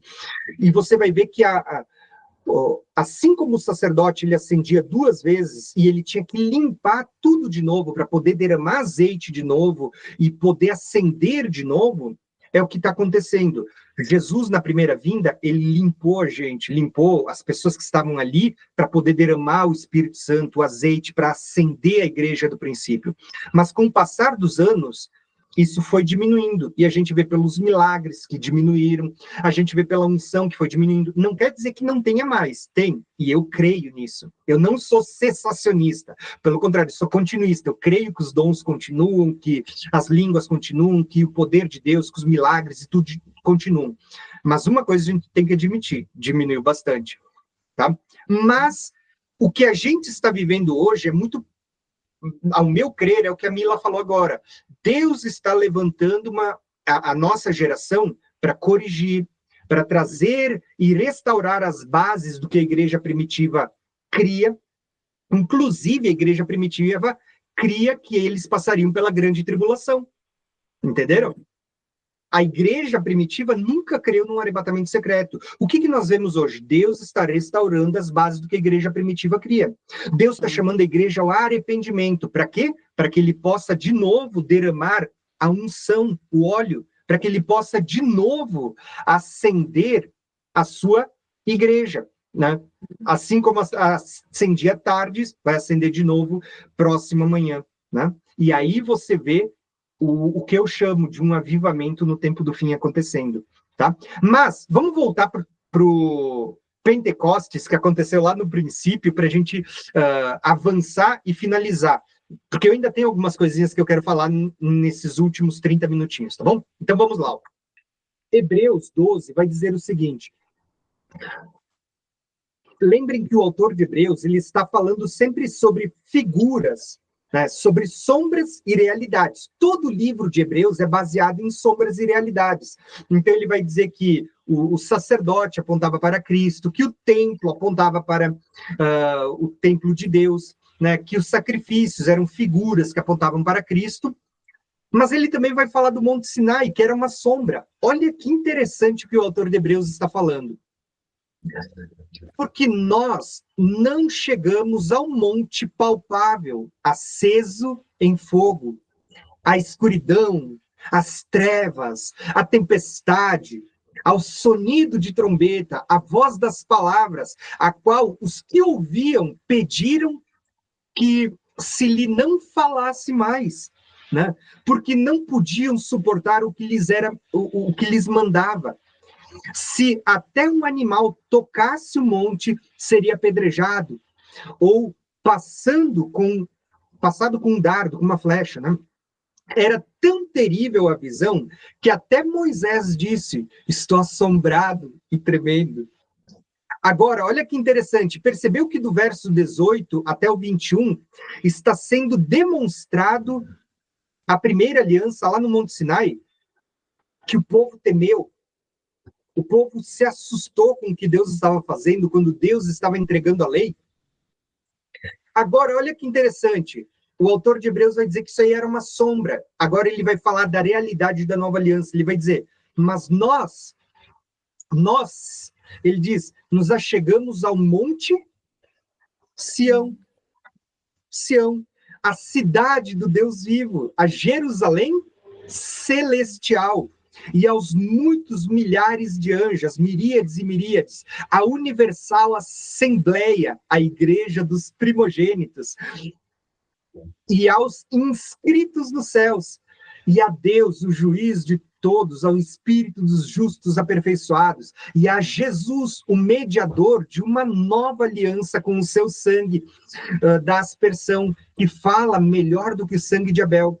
Percebeu que aqui no Monte Sinai havia fogo, escuridão, trevas, tempestades, sonido de trombetas, vozes, o povo teve medo, a lei foi parar em tábuas de pedra, mas aqui no Monte Sião, está falando da cidade celestial, está falando da igreja dos primogênitos, daqueles que têm o nome escrito e arolado nos céus, está falando não mais de Moisés, que foi o mediador da primeira aliança, mas está falando de Jesus como mediador de uma nova aliança, não feita com sangue de animais, mas com seu próprio sangue.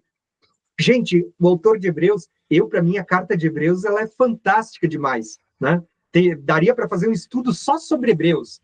Bom, eu já falei sobre fazer estudo de Gálatas, de Efésios, de Hebreus, tem tantos livros para a gente estudar, né? Mas olha só... passar a eternidade estudando. Até a vinda de Cristo a gente pode estudar todo mês. Mas o que eu quero demonstrar aqui para vocês, gente? E vocês vão entender agora. Olha que interessante isto.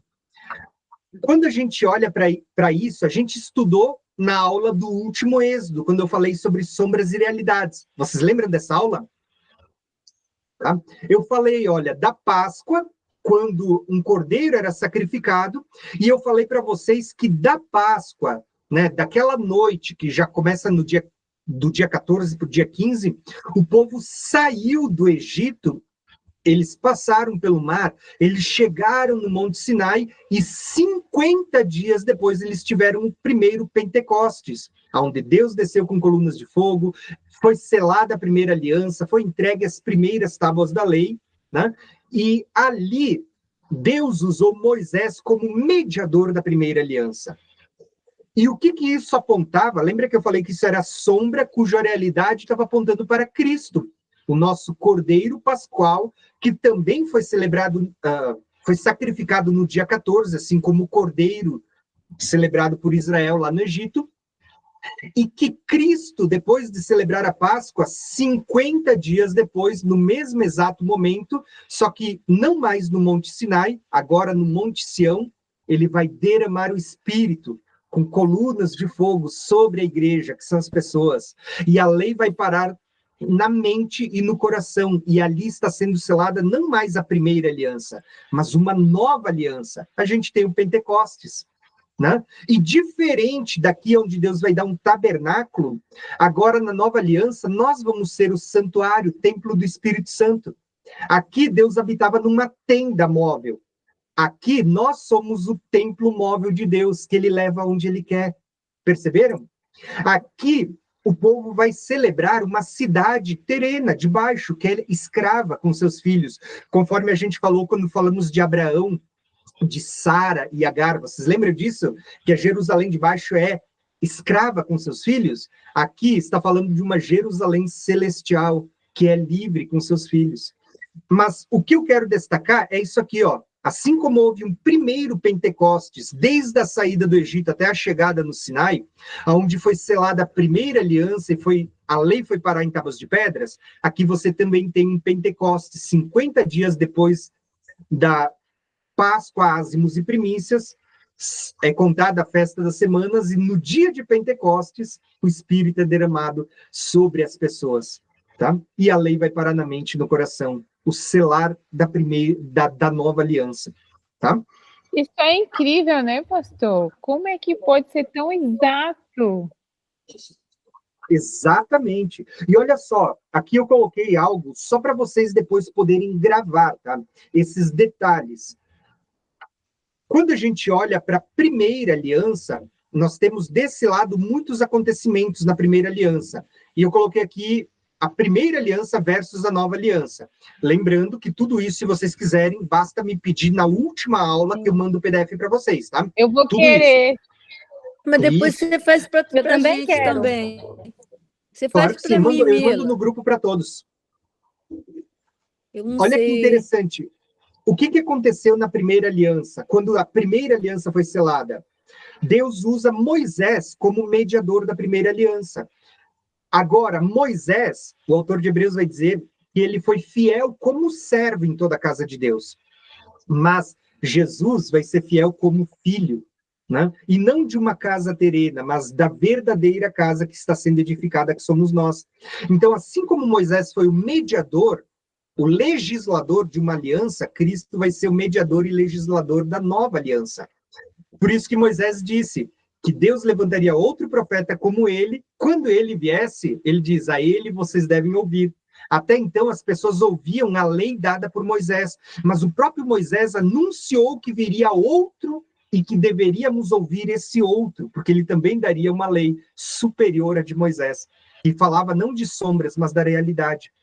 E o livro de Atos dos Apóstolos vai dizer que esse outro profeta era Cristo, tá? Agora, olha os paralelos. Moisés vai selar a nova aliança onde? No Monte Sinai, aonde Deus vai entregar o quê? 2 tábuas de pedra. A lei foi parar em tábuas de pedra, né? Que falava da dura cerviz do povo. Lá, Deus deu um sacerdócio que vai ser levítico. Por que que o sacerdócio... Lembra que eu li para vocês lá no princípio dessa aula que Deus chamou toda a nação para ser uma nação santa, um reino sacerdotal, ou seja, toda a nação para serem reis e sacerdotes diante de Deus? Aí eu pergunto para vocês, por que que só os levitas se tornaram sacerdotes e foram tomados no lugar dos primogênitos, se o chamado original de Deus era para que todos fossem sacerdotes? Vou dizer para vocês o porquê.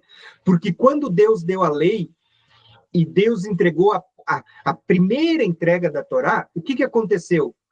Moisés ficou 40 dias no monte, e enquanto isso o povo fez o quê? Um bezerro de ouro. E o que que aconteceu quando Moisés desce do monte? Mais de 3.000 pessoas, ou cerca de 3.000 pessoas foram mortas à espada na entrega da lei. E aí vocês vão entender por que que quando vocês leem Romanos ou outros livros, é dito que a letra mata, mas o espírito vivifica. Quando ele fala da letra, não é porque você estudar a Bíblia, isso vai te matar, ou você fazer uma faculdade, isso vai te matar, embora, confesso que muitas faculdades teológicas formam mais ateus do que realmente cristãos. Isso eu tenho que confessar, porque eu já sou formado em teologia, e eu sei como muitas vezes isso é um problema. Mas quando a Bíblia diz que a letra mata e o espírito vivifica, ele não estava falando de estudar, de fazer faculdade ou coisas do tipo. Quando o autor fala sobre a letra mata, ele estava se referindo à lei, a letra que foi escrita em tábuas de pedra. A lei, ela gerava morte. Ela não tinha o poder de gerar a vida. Todo o livro de Romanos está falando sobre isso, que a letra, a lei, ela traz a maldição, né? Mas, na nova aliança, o que que foi derramado sobre as pessoas no dia de Pentecostes? Espírito Santo. O Espírito Santo. E o que que a Bíblia diz? Que quando você recebe o Espírito Santo, você é vivificado. O seu espírito nasce de novo. A lei não tinha esse poder. Entende? A lei matava, mas o espírito da vida. E aí vocês vão ver que lá no Sinai, quando foi entregue a lei, cerca de 3.000 pessoas foram mortas. Aqui no Monte Sião, no dia de Pentecostes, Pedro, ele vai tomar a palavra, vai dizer que o que está acontecendo ali não é o que eles estavam achando, que as pessoas estavam bêbadas por enrolar a língua e tudo mais. Na pregação de Pedro, o que que acontece naquele dia, gente? As pessoas falam língua diferente. O que a Mila acabou de falar ali no eu não ouvi, não. para nós. Não, tá escrito o 3.000, mas eu sabia. É que muitos foram salvos naquele dia. Exatamente. Assim como a Bíblia diz que quase 3.000 pessoas foram mortas quando Moisés desceu do Sinai e quebra a lei por causa do bezerro de ouro, quando você lê Atos, você vai ver que na pregação de Pedro é dito assim, ó, que naquele dia cerca de 3.000 pessoas foram acrescentadas à fé, foram salvas, Sim. Nasceram de novo. Ou seja, percebeu que não é por acaso 3.000 pessoas morreram na entrega da lei, da primeira lei, e 3.000 pessoas agora nasceram de novo, foram salvas, foram alcançadas no dia de Pentecostes, logo depois do Espírito Santo ser derramado. Gente, vocês vão ver muitos paralelos. Aqui você vai ver que o tabernáculo era feito por mãos humanas. E o sacerdócio se tornou somente levítico, embora todos foram chamados para ser um reino sacerdotal. Aqui, Pedro vai dizer: não sabem vocês que vocês são a nação santa, o sacerdócio real, a nação santa, o povo de propriedade exclusiva do Senhor? O que que Pedro está fazendo? Ele está sendo um agente de Deus para falar as mesmas palavras que Moisés falou para o povo da primeira aliança. Pedro está falando agora para a nova aliança. A diferença aqui é que o tabernáculo era feito por mãos humanas. Aqui, a Bíblia vai dizer, em 1 Coríntios 3, 1 Coríntios 6, não sabeis vós que vocês é que são o templo do Espírito Santo? Que agora, em vez de uma coluna de fogo descer sobre o tabernáculo, ela desceu sobre vocês, e que vocês são o tabernáculo de Deus, assim como aqui Quando a nuvem levantava, o povo seguia, porque é como se o tabernáculo fosse guiado por aquela coluna de fogo, por aquela nuvem de fumaça, e Deus conduzia onde ele queria durante esses 40 anos. Você vai ver que aqui é como se o Espírito Santo que está sobre nós, ele deveria nos guiar e nos conduzir para onde ele quer que a gente vai. Tendas móveis, né? Nós, tendas móveis, entendeu? Aqui, uma cidade terrena. Aqui fala da Jerusalém do Alto, da qual nós fazemos parte, tá? Porém, só para trazer um último acréscimo, lembra do que acontecia aqui no Pentecostes? Eram apresentados diante do Senhor 2 pães, feitos com óleo, né? Com fermento, 2 pães que eram movidos diante do Senhor. E esses pães serviam como um testemunho diante do Senhor, para que o povo fosse aceito. Gente, o que isso está apontando na Bíblia? Está apontando para 2 testemunhas. Exatamente. Um dia Desculpa, irmão Tiago. É você que ensina aqui, eu fico me metendo. Não, tá ótimo. Tá ótimo. Eu amo isso, quando as pessoas começam a compreender as conexões, tá? Assim, ó, 2 pães ungidos falam das 2 testemunhas. E aqui é um mistério que a gente tem que entender. A Bíblia não está falando de 2 homens literais. Eram sombras. Moisés e Elias, ou qualquer outra figura, 2 castiçais, 2 oliveiras, 2 pães, são tudo figuras que estão apontando realmente para quem são testemunhas. Lá no dia de Pentecostes, o que foi dito? A gente leu em Atos 1:8, né? Quem estava sendo chamado para ser testemunha? Atos 1:8. Quem lembra do que a gente acabou de ler? Eram todos que estavam ali, não é? Exatamente. A Bíblia não diz assim, Atos 1:8, e recebereis poder ao descer sobre vocês o Espírito Santo e ser-me-ão minhas testemunhas. Quem que foi chamado para ser testemunha no dia de Pentecoste? Todos que receberam o Espírito Santo. Só que, lembrem, todos que receberam o Espírito Santo não falava apenas de judeus. Estava falando de judeus e de gentios que estavam se convertendo a Cristo, e ambos, tanto judeus e gentios, em Cristo se tornaram um, está lá em Efésios, e esse um era o Israel de Deus agora, da nova aliança, formado por judeus e gentios, 2 testemunhas, né? Judeus e nações, crendo em Cristo, 2 testemunhas. Isso é um mistério tremendo, gente, que a gente vai falar, quem sabe um dia também, tá? Mas eu quis apontar para vocês, porque tudo isso para mim é tremendo demais. Vamos lá, que tem pouca coisa que eu quero falar antes de terminar. Tem um último mistério que eu quero falar para vocês, e aqui vocês vão conectar com o que eu falei lá para vocês, tá? Gravem isso, ó. Gente, eu vou fazer uma pergunta para vocês. Quando o povo saiu do Egito, eles saíram na celebração da Páscoa e Pães Asmos, lembrem disso, né? No dia 14 para o dia 15, na virada, eles saem do Egito. 50 dias depois, eles chegam no Monte Sinai. Que acontece o quê? O primeiro? Pentecostes. Agora, depois de Pentecostes, o que aconteceu com o povo? Deus tirou eles para entrar na Terra Prometida. Depois de Pentecostes, Deus leva eles até a entrada da Terra Prometida e eles enviam 12 espias. O que acontece? Aqueles espias voltam com um testemunho péssimo, né? Pelo menos 10 deles, esqueceram da palavra que Deus falou, e só 2 voltam com um testemunho positivo, que foi Caleb e Josué. E detalhe, Caleb e Josué, um era da tribo de, se eu não me engano, Judá, e outro de Efraim. Efraim. Eu não lembro se era Benjamim e Efraim, ou Judá e Efraim, mas enfim, eram essas 2 tribos, representando judeu e gentio. Vocês perceberam? 2 testemunhas também, né? Porque o restante dos 10 trouxeram um testemunho ruim. E por causa disso, fizeram com que o povo desacreditasse na promessa de Deus, de tirar do Egito e introduzir na terra. O que aconteceu com o povo por causa da incredulidade? Aquela geração passou 40 anos andando no deserto.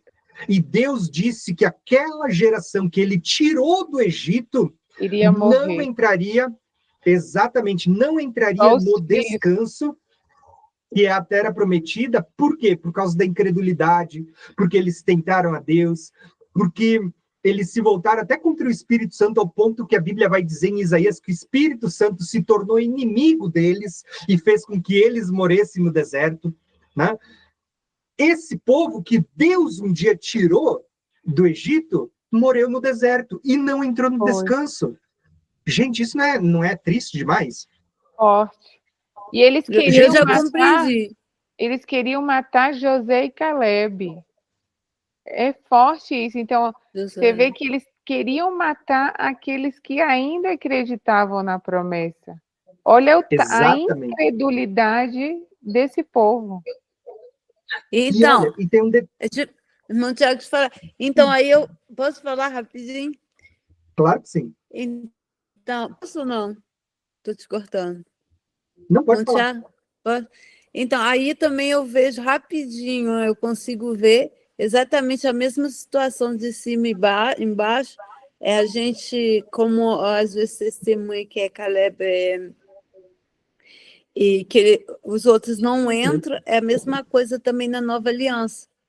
Que tem muita gente, que os incrédulos e tudo aquilo que não vão entrar também, não é? Exatamente. Mas eu faço Gente, eu vou deixar como tema de casa para vocês. Leiam 1 Coríntios 10 em casa depois, tá? Se eu não me engano, é essa a referência, posso estar errado. Mas 1 Coríntios, capítulo 10, você vai ver que Paulo escreve aos Coríntios dizendo assim, ó, que tudo que aconteceu com o povo no deserto foi uma tipologia para nós. Da mesma forma como o povo murmurou, a gente tem que tomar cuidado para não murmurar. Da mesma forma como o povo foi incrédulo e pereceu no deserto, nós temos que tomar o cuidado, porque tudo aquilo que foi escrito como uma figura para os nossos dias, para que a gente não cometa os mesmos erros. Por quê? Por isso Paulo vai escrever, aquele que está de pé, cuide para que não caia, porque o povo que uma vez Deus tirou do Egito pereceu no deserto e não entrou no descanso. E ele estava falando para nós que um dia nos convertemos, cuidado para que vocês não moram e percam a promessa de entrar na terra prometida, no descanso. Tá? E aí eu digo para vocês, gente, se tudo isso era uma figura, os 40 anos que o povo demorou para entrar no deserto, são o quê? Figura também, que estão apontando para outro número dos nossos dias. E agora eu vou explicar esse mistério para vocês. Lembra que eu falei para vocês que na saída do Egito eles celebraram a Páscoa, Asmos, Pentecostes, primícias ainda não, né? Mas essas 3 festas. E depois eles vão celebrar as outras festas que a gente ainda vai estudar nas próximas aulas, só quando eles entram no descanso, ou na Terra Prometida, que é trombetas, expiação e tabernáculos. E havia um intervalo entre as primeiras festas, depois de Pentecostes até as próximas festas, havia intervalo longo de 40 anos. Tá? Preste atenção, gravem esse número 40 anos, porque vocês já vão ver isso também nas festas, embora a gente só vai falar das outras festas no final. Mas eu vou adiantar para vocês. Lembra que eu falei para vocês desse número já várias vezes nas aulas? 40 jubileu. Um jubileu é 50 anos, tá? 40 jubileus. Dá quantos anos, gente? 40 jubileu? Faz o dobro aí. Faz 40. Peraí, fala de novo. Gente, eu vou adiantar para vocês, vou facilitar. Está aqui no mapa, ó, 40 jubileus, 40 anos, né, no deserto. Se você multiplicar por 40 jubileus, que é uma chave profética, está apontando para 2.000 anos.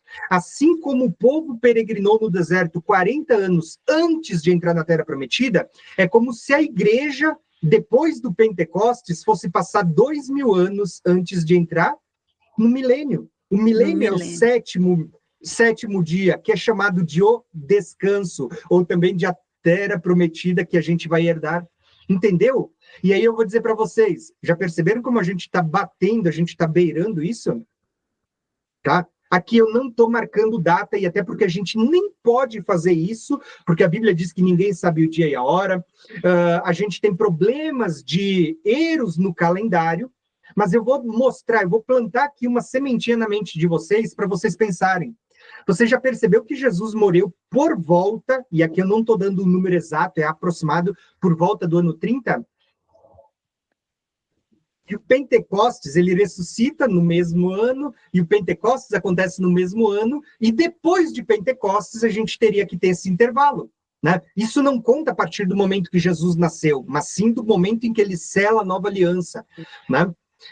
Gente, já perceberam que a gente está quase batendo 2.000 anos por volta agora de 2030? Né? Ou seja, de duas uma, né? Ou a gente começa a tribulação a partir daí, ou a vinda de Cristo vai acontecer a partir daí, mas é muito possível que o tempo esteja próximo quando a gente olha para as profecias bíblicas. Entenderam? Yes. Irmão Tiago, Luto, pode falar. então, Jesus vai voltar na festa da expiação. Você sabe quando que ela é a próxima, não? Eu vou falar sobre isso para vocês. Assim, ó. Teoricamente, lembrem, teoricamente, a Bíblia diz ninguém sabe o dia e a hora. Lembra disso? Mas, quando a gente olha para a Bíblia, não foi deixado um dia marcado. Mas quando você estuda o ciclo das festas como tempos determinados de Deus, poxa, assim como Jesus morreu exatamente no dia da Páscoa, tirou o fermento do pecado exatamente no dia, ressuscitou exatamente no dia das primícias, derramou o Espírito Santo exatamente no dia de Pentecostes, a festa que aponta para a vinda de Cristo é exatamente o dia da expiação. Assim como o sacerdote, depois de expiar a culpa, ele saía de diante da arca do Santo dos Santos e voltava para fora, né? Isso está apontando para Cristo, saindo do trono de Deus e voltando para a terra. Entendeu? Exatamente no dia da expiação. E é exatamente no dia da expiação que no ano 50 se tocava a última trombeta, que era a trombeta de libertação. Perceberam o toque da última trombeta, os mortos ressuscitando, os vivos sendo arrebatados? No dia da expiação? Gente, o dia da expiação era chamado de o dia de juízo para uns, mas o dia de perdão para outros. Até hoje é chamado isso para os judeus. Ou seja, tudo aponta para a vinda de Cristo num dia, né, da expiação. Agora, ninguém pode marcar o dia e a hora, até porque nem o calendário judaico, nem o nosso calendário, todos os calendários, eles têm erros, defasagens. Então, né, não dá para ficar marcando. Mas, sim, dá para você reconhecer os tempos e as estações, as épocas. Sabe quando você olha para o céu e diz assim, ó, hoje tá avermelhado, né, vai fazer calor, hoje o tempo está mostrando que vai chover? Dá para você olhar para todas as profecias bíblicas e entender a proximidade do que está para acontecer também. Tá? Mas vamos lá, ó, gente. Tá Mas, acabando... irmão Tiago, você não respondeu. Quando que é a próxima festa da expiação? Assim, Lu, eu vou trazer isso na próxima aula para vocês, tá? A próxima aula... vai deixar a gente assim. Sim, é que assim, ó, isso talvez deixe vocês curiosos também para a próxima aula, né, que é trombetas, expiação e tabernáculo. Aí a gente toca nesse assunto, tá? A gente vai aprofundar isso. Mas assim, ó, gente, para a gente finalizar a aula, o que eu quero que vocês compreendam aqui, até agora, do que a gente veio falando? Perceberam que as primeiras 3 festas falavam da primeira convocação, então depois o povo retornaria para a sua casa, mas ainda nesse período, passados 50 dias, por isso era chamado de festa das semanas, a contar de primícias, passados 50 dias, o que eles tinham que fazer? Tinha uma segunda santa convocação, onde eles deveriam peregrinar de novo até o lugar que o Senhor escolheu para celebrar a festa de Pentecostes, que estava ligada com as colheitas da terra, as primeiras colheitas. Essas 4 festas eram ligadas às primeiras colheitas. Aí eu vou dizer para vocês, quando o Espírito Santo foi derramado sobre a igreja, ele derramou também poder. Lembra que eu falei lá na live da Menorá, que o Espírito Santo trouxe para nós não só a capacidade de nos moldar através dos frutos, tipificadas nas amêndoas, mas também os dons espirituais? Falei de 9 frutos, mas de 9 dons também, né? Agora, por que vocês acham que o Espírito Santo, quando foi derramado em Pentecostes, ele deu poder para a igreja, para que a igreja fosse testemunha, né? E a igreja sendo testemunha, o que a igreja faria? Colheita de almas. Gente, colheita na Bíblia está sempre apontando para almas. Da mesma forma como você tinha aqui, ó, um período onde Cristo é chamado de a primícia dos que dormem, o primeiro feixe a ser colhido, porque Cristo ele vai ascender ao céu. Agora nós, por meio do Espírito Santo, o Espírito de Deus, o derramar do Espírito, ele é como se fosse uma capacitação para que nós pudéssemos dar frutos no tempo certo, para que a gente pudesse colher, para que a gente pudesse, não apenas Cristo como primícia, mas aqui os pães também eram chamados de primícia, nós todos pudéssemos colher primícias e entregar primícias para Deus. Lembra que vocês me perguntaram várias vezes nas aulas passadas, quando a gente falou de primícias, sobre dízimo, né?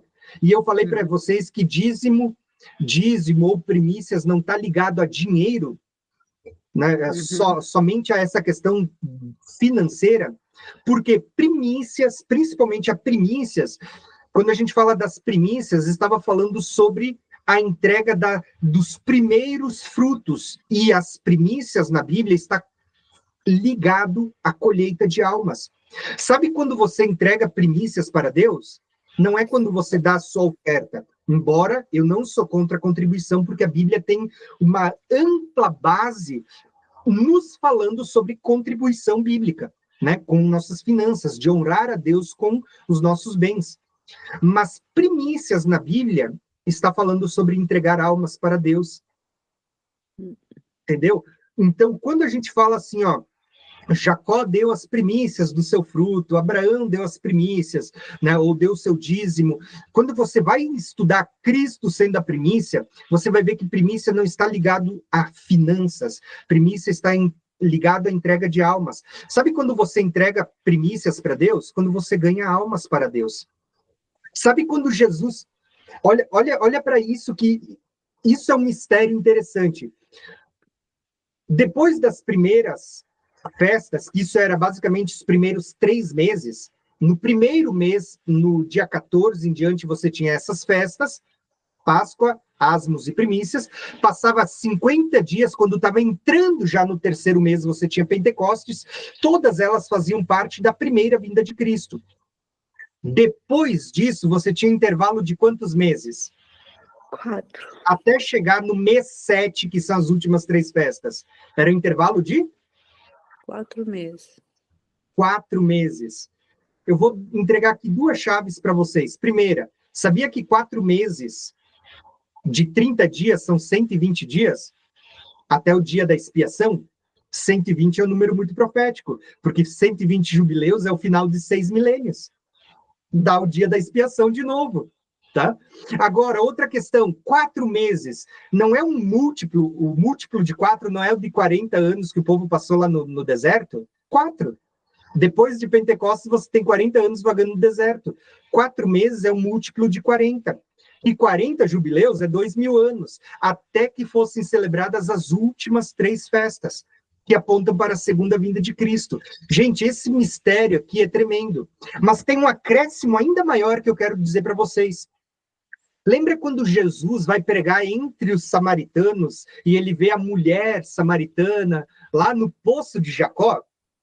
O que era a samaritana, senão uma geração, uma nação que fazia parte das 10 tribos que foram semeadas no cativeiro da Síria entre as nações, e que quando retornaram com o seu corpo misturado, tendo tanto hebreus como gentios na sua genética. Isso era o samaritano.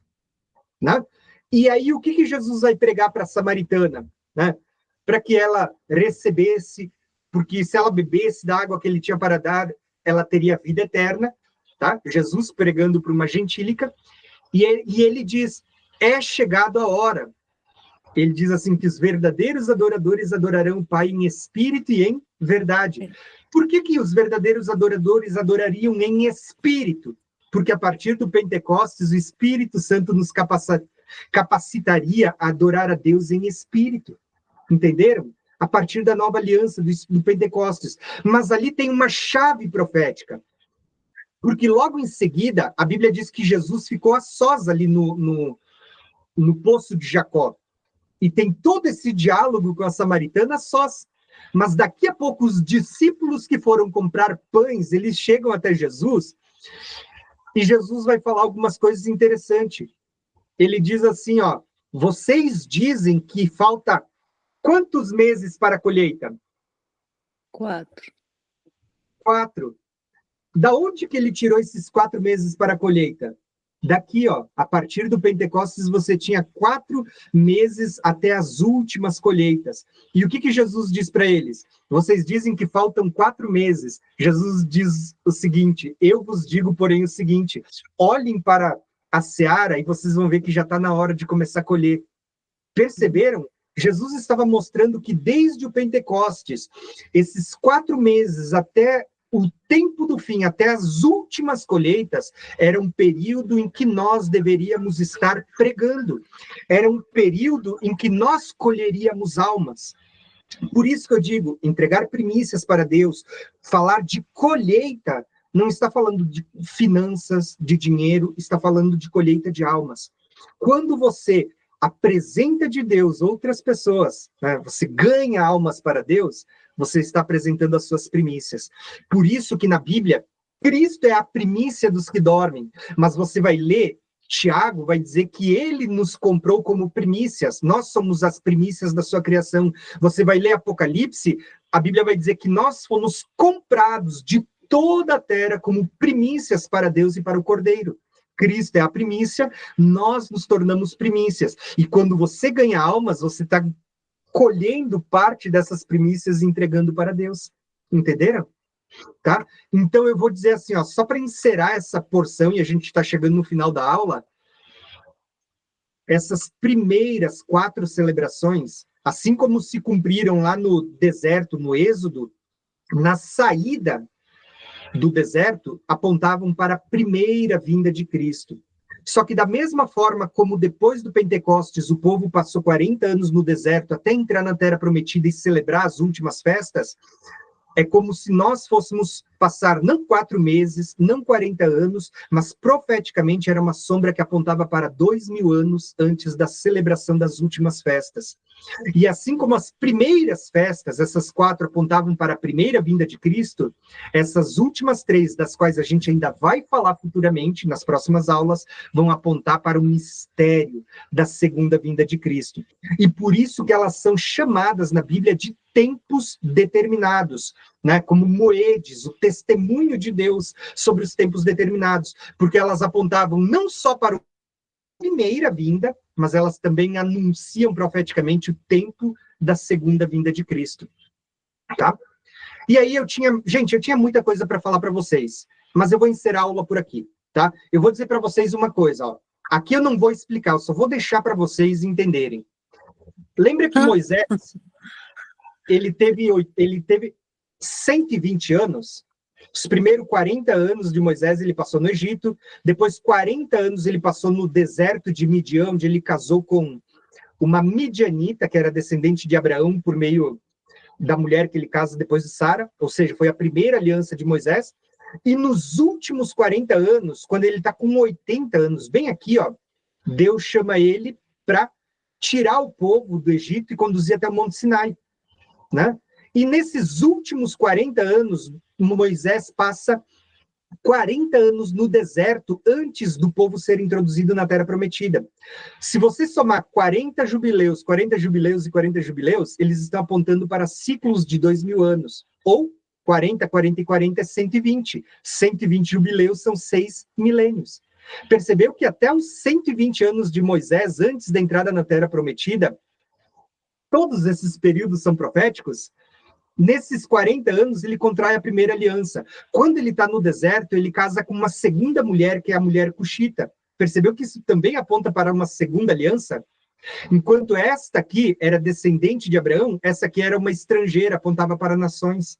Mostra as nações sendo incluídas no povo de Deus. Tá? E quando Moisés completa 120 anos, ele vai morrer. Isso mostra toda a geração dos 6 milênios morrendo, né?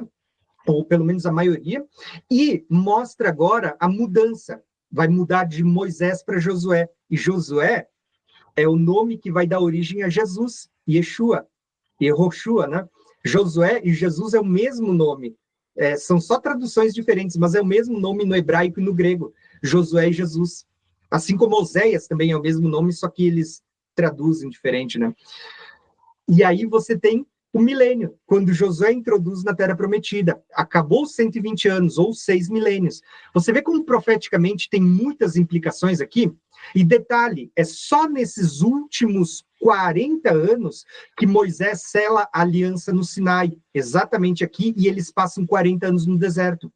Por isso que você vê que passou-se 4 milênios, e é exatamente aqui que Jesus vai selar a nova aliança no Monte Sião, e ainda temos mais 2.000 anos pela frente. A mesma coisa que aconteceu na vida de Moisés está acontecendo, só que numa escala maior, não em ciclos de 40 anos, mas em ciclos de 2 milênios. Eu quero finalizar essa aula dizendo o seguinte para vocês, tá? Até agora, nós estudamos exatamente essas 4 festas. Páscoa, conhecida como Pêssar, Ázimos, chamada pelos judeus ou comemorada como Matzah, Primícias, que é chamado de a festa de Rabi Kurim, Pentecostes, que é conhecida como Shavuot, né? Essas 2 santas convocações, que era dividida em 4 festas. Depois disso, temos um intervalo de 4 meses, que eu já expliquei para vocês, até o ciclo das últimas festas, que seriam celebradas no mês 7. Olha só, todas elas são no mês 7. Não é por nada, porque está apontando para o 7º milênio, a entrada do 7º milênio também, tá? Tudo que Deus faz é perfeito. E está apontando para a festa das trombetas, expiação e tabernáculos, tá? E sobre essas festas a gente vai voltar a falar quando eu voltar da viagem para Israel. Combinado, gente?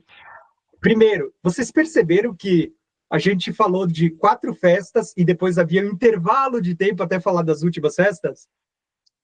Oh, olha se não parece uma piada, não foi nem programado, mas a gente falou das 4 festas e agora a gente vai dar um intervalo de tempo, porque eu vou viajar lá para Israel, até a gente falar das últimas 3 festas. Não parece engraçado isso, gente? Tá? É profético, né? É brincadeira, é profético. Eu volto de Israel, a gente vai fazer Roma, Egito, Israel, eu volto dia 27. No dia 27 eu boto lá no grupo uma pesquisa, porque daí já está mais próximo, vocês também já estão mais que meio que ali. Eu boto uma votação ali no nosso grupo do WhatsApp e boto dia 31 ou dia 7. E aí vocês votam lá e fica mais próximo. Ok, é melhor. Tá? Enquanto Amém. isso, a gente vai fazer o nosso intervalo profético, como tem nas festas também. Até as outras. Tá, verdade. Então, assim, ó, gente, eu quero despedir todos vocês na paz do Senhor. Assim, ó, que Deus abençoe vocês. Agora a gente tem um período ali pela frente até as últimas festas, literalmente, né? Até estudar, mas até viver também elas, porque até agora a gente viveu o primeiro ciclo e a gente está vivendo o período de ganhar almas, né? O período de nós fazermos a colheita para termos o que entregar diante do Senhor. Sabe de uma coisa?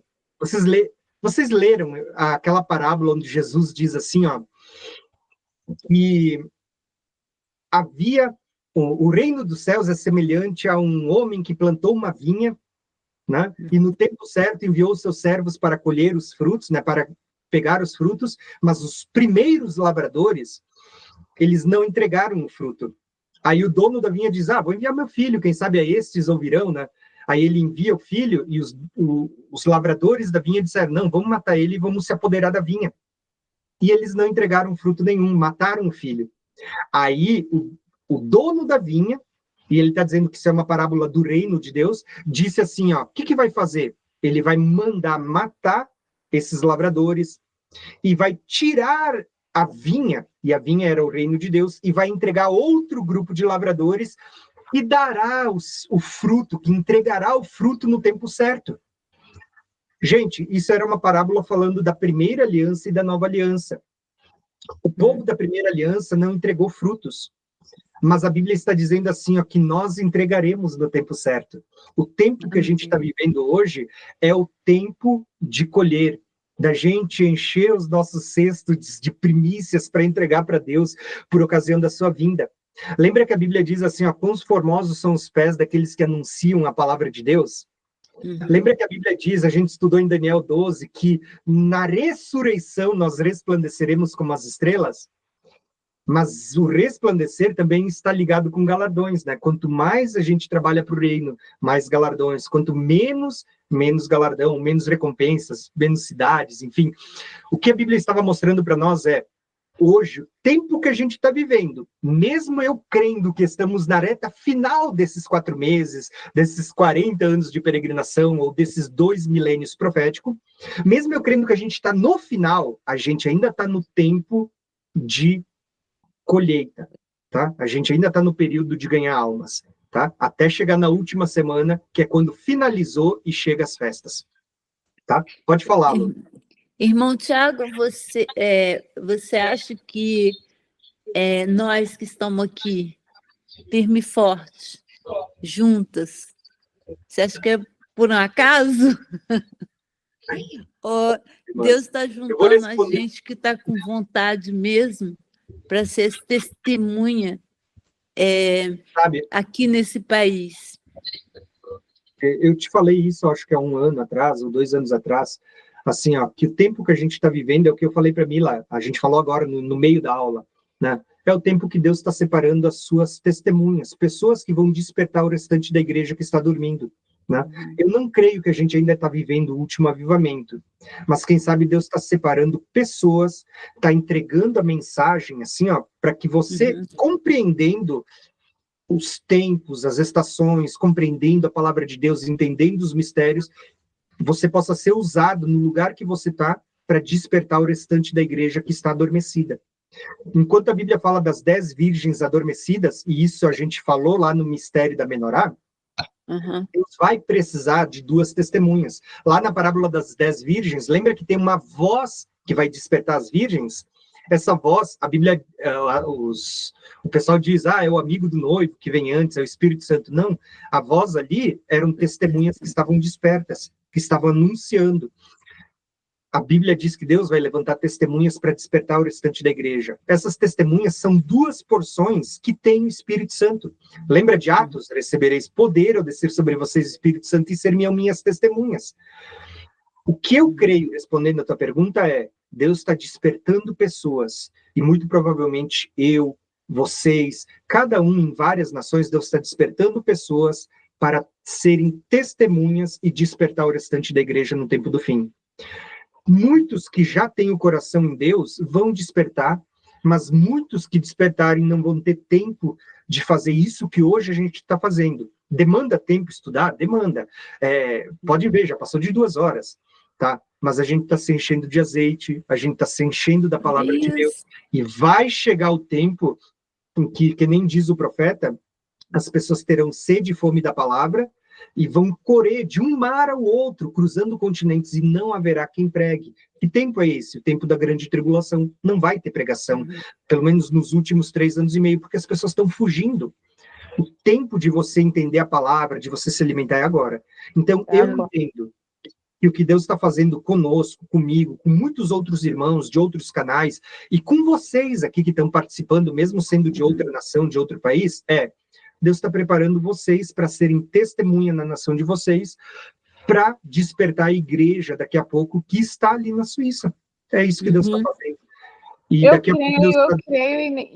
creio também. Eu creio, Lu, que Deus está fazendo isso com a gente, e eu vejo, pastor, um movimento que é diferente, que ele não está identificado a uma placa de igreja. Deus tem unido pessoas que estão plantadas em lugares diferentes, mas que têm uma mesma visão de reino, e que Deus tem separado esse tempo para a gente se unir, se fortalecer e ser essa voz para esse tempo, entendeu? Uma voz que chama ao simples, que coloca Jesus no centro, que volta à base do verdadeiro evangelho, que tem essa pureza, a busca, a humildade. E eu vejo Deus conectando várias pessoas, assim, nossa, a Lu, a Laia, a Marciele, que a gente está em outras, cada uma no seu, né, na sua área, Só que aí Deus vai nos conecta para cumprir um propósito. Então, deixa eu falar uma coisa rapidinho, assim, é que conversando com o irmão Tiago a semana passada, então eu estava falando com o irmão Tiago, sabe, que eu sempre tenho com a Mila, porque aí eu digo para a Mila, eu falo assim, mas sabe, tem que fazer assim, tem que fazer aquilo, e Mila, não, mas Luísa, é com amor, é com amor, é com amor. Eu falei para o irmão Tiago, a Mila fala que tudo é com amor. Aí o irmão Tiago deu essa maior revelação, porque ele falou, né, a Mila, é porque Jesus teve os 5 ministérios, pode explicar, irmão Tiago? E que eu e Mila Ela já temos me falou isso aí. Eu achei assim, tão genial. Assim, ó, a gente pode fazer uma hora, um estudo só sobre isso, sobre dons espirituais, mas também sobre dons ministeriais, tá? Porque a Bíblia diz que o aperfeiçoamento da igreja, inclusive no tempo do fim, está ligado aos 5 ministérios. Isso é bíblico, né? Para que a igreja chegue à varonilidade perfeita. Né?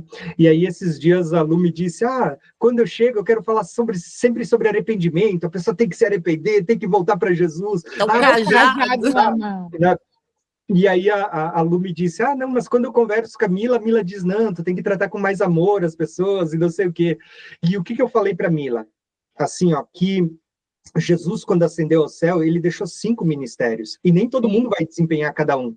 Mas desses 5 ministérios, você tinha ali o apóstolo, né? O profeta, o evangelista, aí você tem o mestre e o pastor, né? Só que cada ministério tem também junto de si o quê? Um perfil diferente, tá? Por exemplo, eu vou só citar 2 exemplos para resumir, porque a gente já finalizou a aula. Da Luísa e da Mila. Da Luísa e da Mila. Vou dar um exemplo, a Luísa e a Mila. Né? A Luísa, ela tem mais, tipo assim, uma característica do profeta ou do evangelista, né? Ela. Que é o quê? Profeta.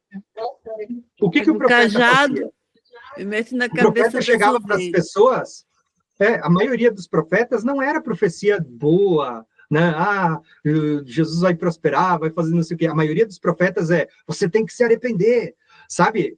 Era assim que os profetas eram usados. Você tem que voltar para os caminhos de Deus, voltar à lei, voltar não sei o quê. É a característica do profeta. Jesus está voltando. A característica do evangelista também é mais ou menos essa personalidade. Agora, a característica do pastor já é diferente. Do tipo assim, eu tenho um rebanho de 100, uma se perdeu, né? Vou lá mandar se arrepender? Não. Essa aí é Mila. Eu vou buscar, eu vou botar ela sobre os ombros, eu vou trazer de volta, eu vou tirar os carrapatos, carapicho, a sujeira, eu vou cuidar dela, né?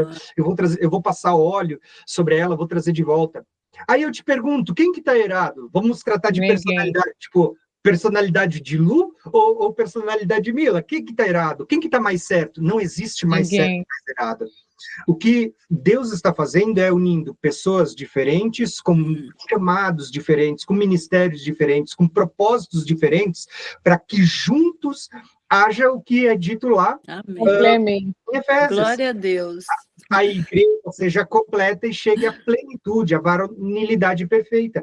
Porque uma vai chamar o arrependimento, uma vai evangelizar, outra pessoa vai fazer o pastoreio, vai cuidar, vai apacentar, vai tratar das feridas. Entende? E é assim que a igreja se completa, com os ministérios. E os 5 deveriam estar presentes. Eu já falei várias vezes publicamente tudo, e a Lu chegou na minha vida para me ajudar nessa questão, justamente. Eu estava enchendo meu saco de arrependimento, nem aguentava mais de arrebatamento. Tu acredita no arrebatamento? Eu acho que foi a primeira pergunta que ela me fez. E aí, graças a Lu, eu já disse isso a ela e repito. Eu fui estudar mais Apocalipse. Profeta.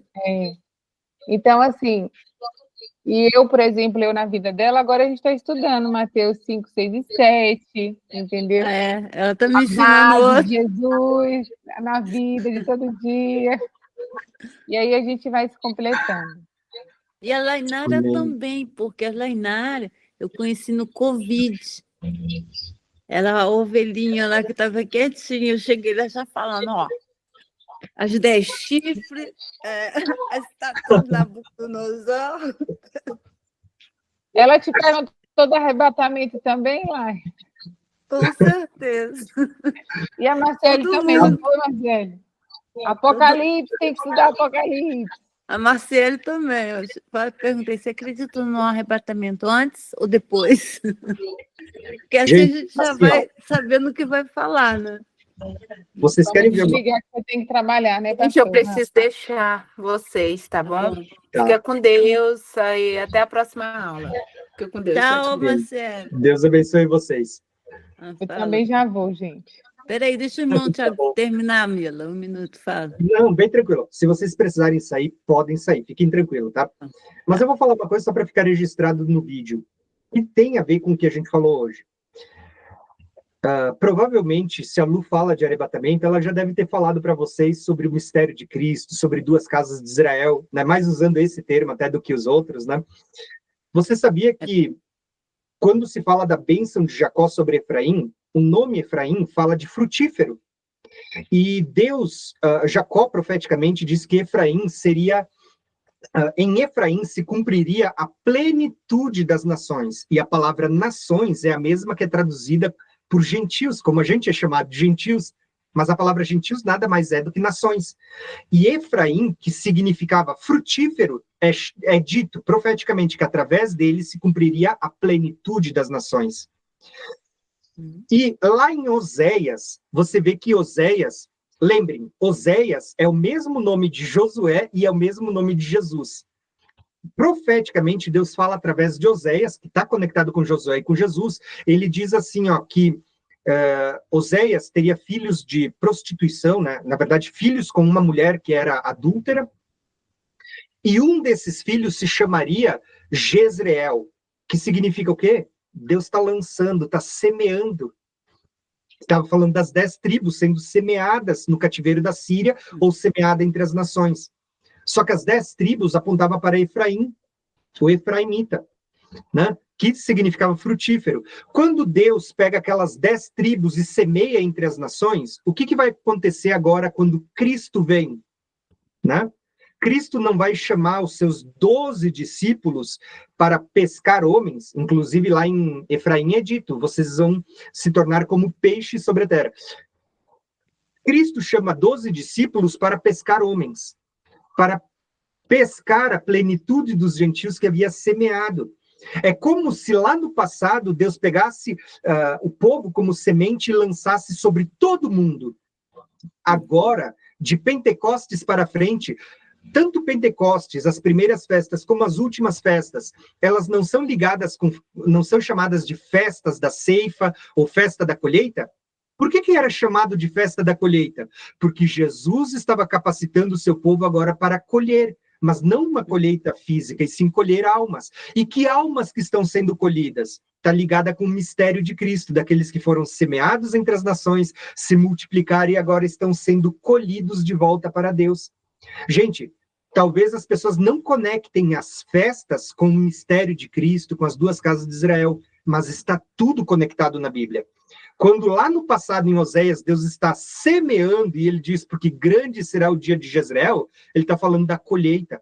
Grande vai ser o dia em que agora eles forem colhidos de volta. Só que essa colheita começou desde o Pentecostes e vai ser colhido durante 2000 anos, né? E vai findar justamente naquilo que a Lu falou, lá em Apocalipse, quando fala da ceifa e da vindima, onde tanto justos como injustos vão ser colhidos, uns para o celeiro, outros para serem pisados no lagar, né? Mas isso está ligado com o mistério de Cristo, que um dia, futuramente, se possível ainda esse ano, talvez a gente vai trabalhar aqui também com vocês.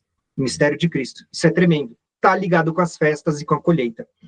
Tá? Gente, um abração. Deus abençoe Irmão vocês. Tiago, tchau, meninas.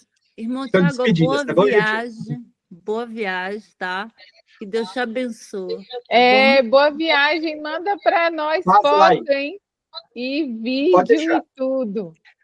Vou mandar sim. E assim, ó, se puderem, vão lá no meu Instagram, do canal Graça e Conhecimento, que lá eu também vou postar.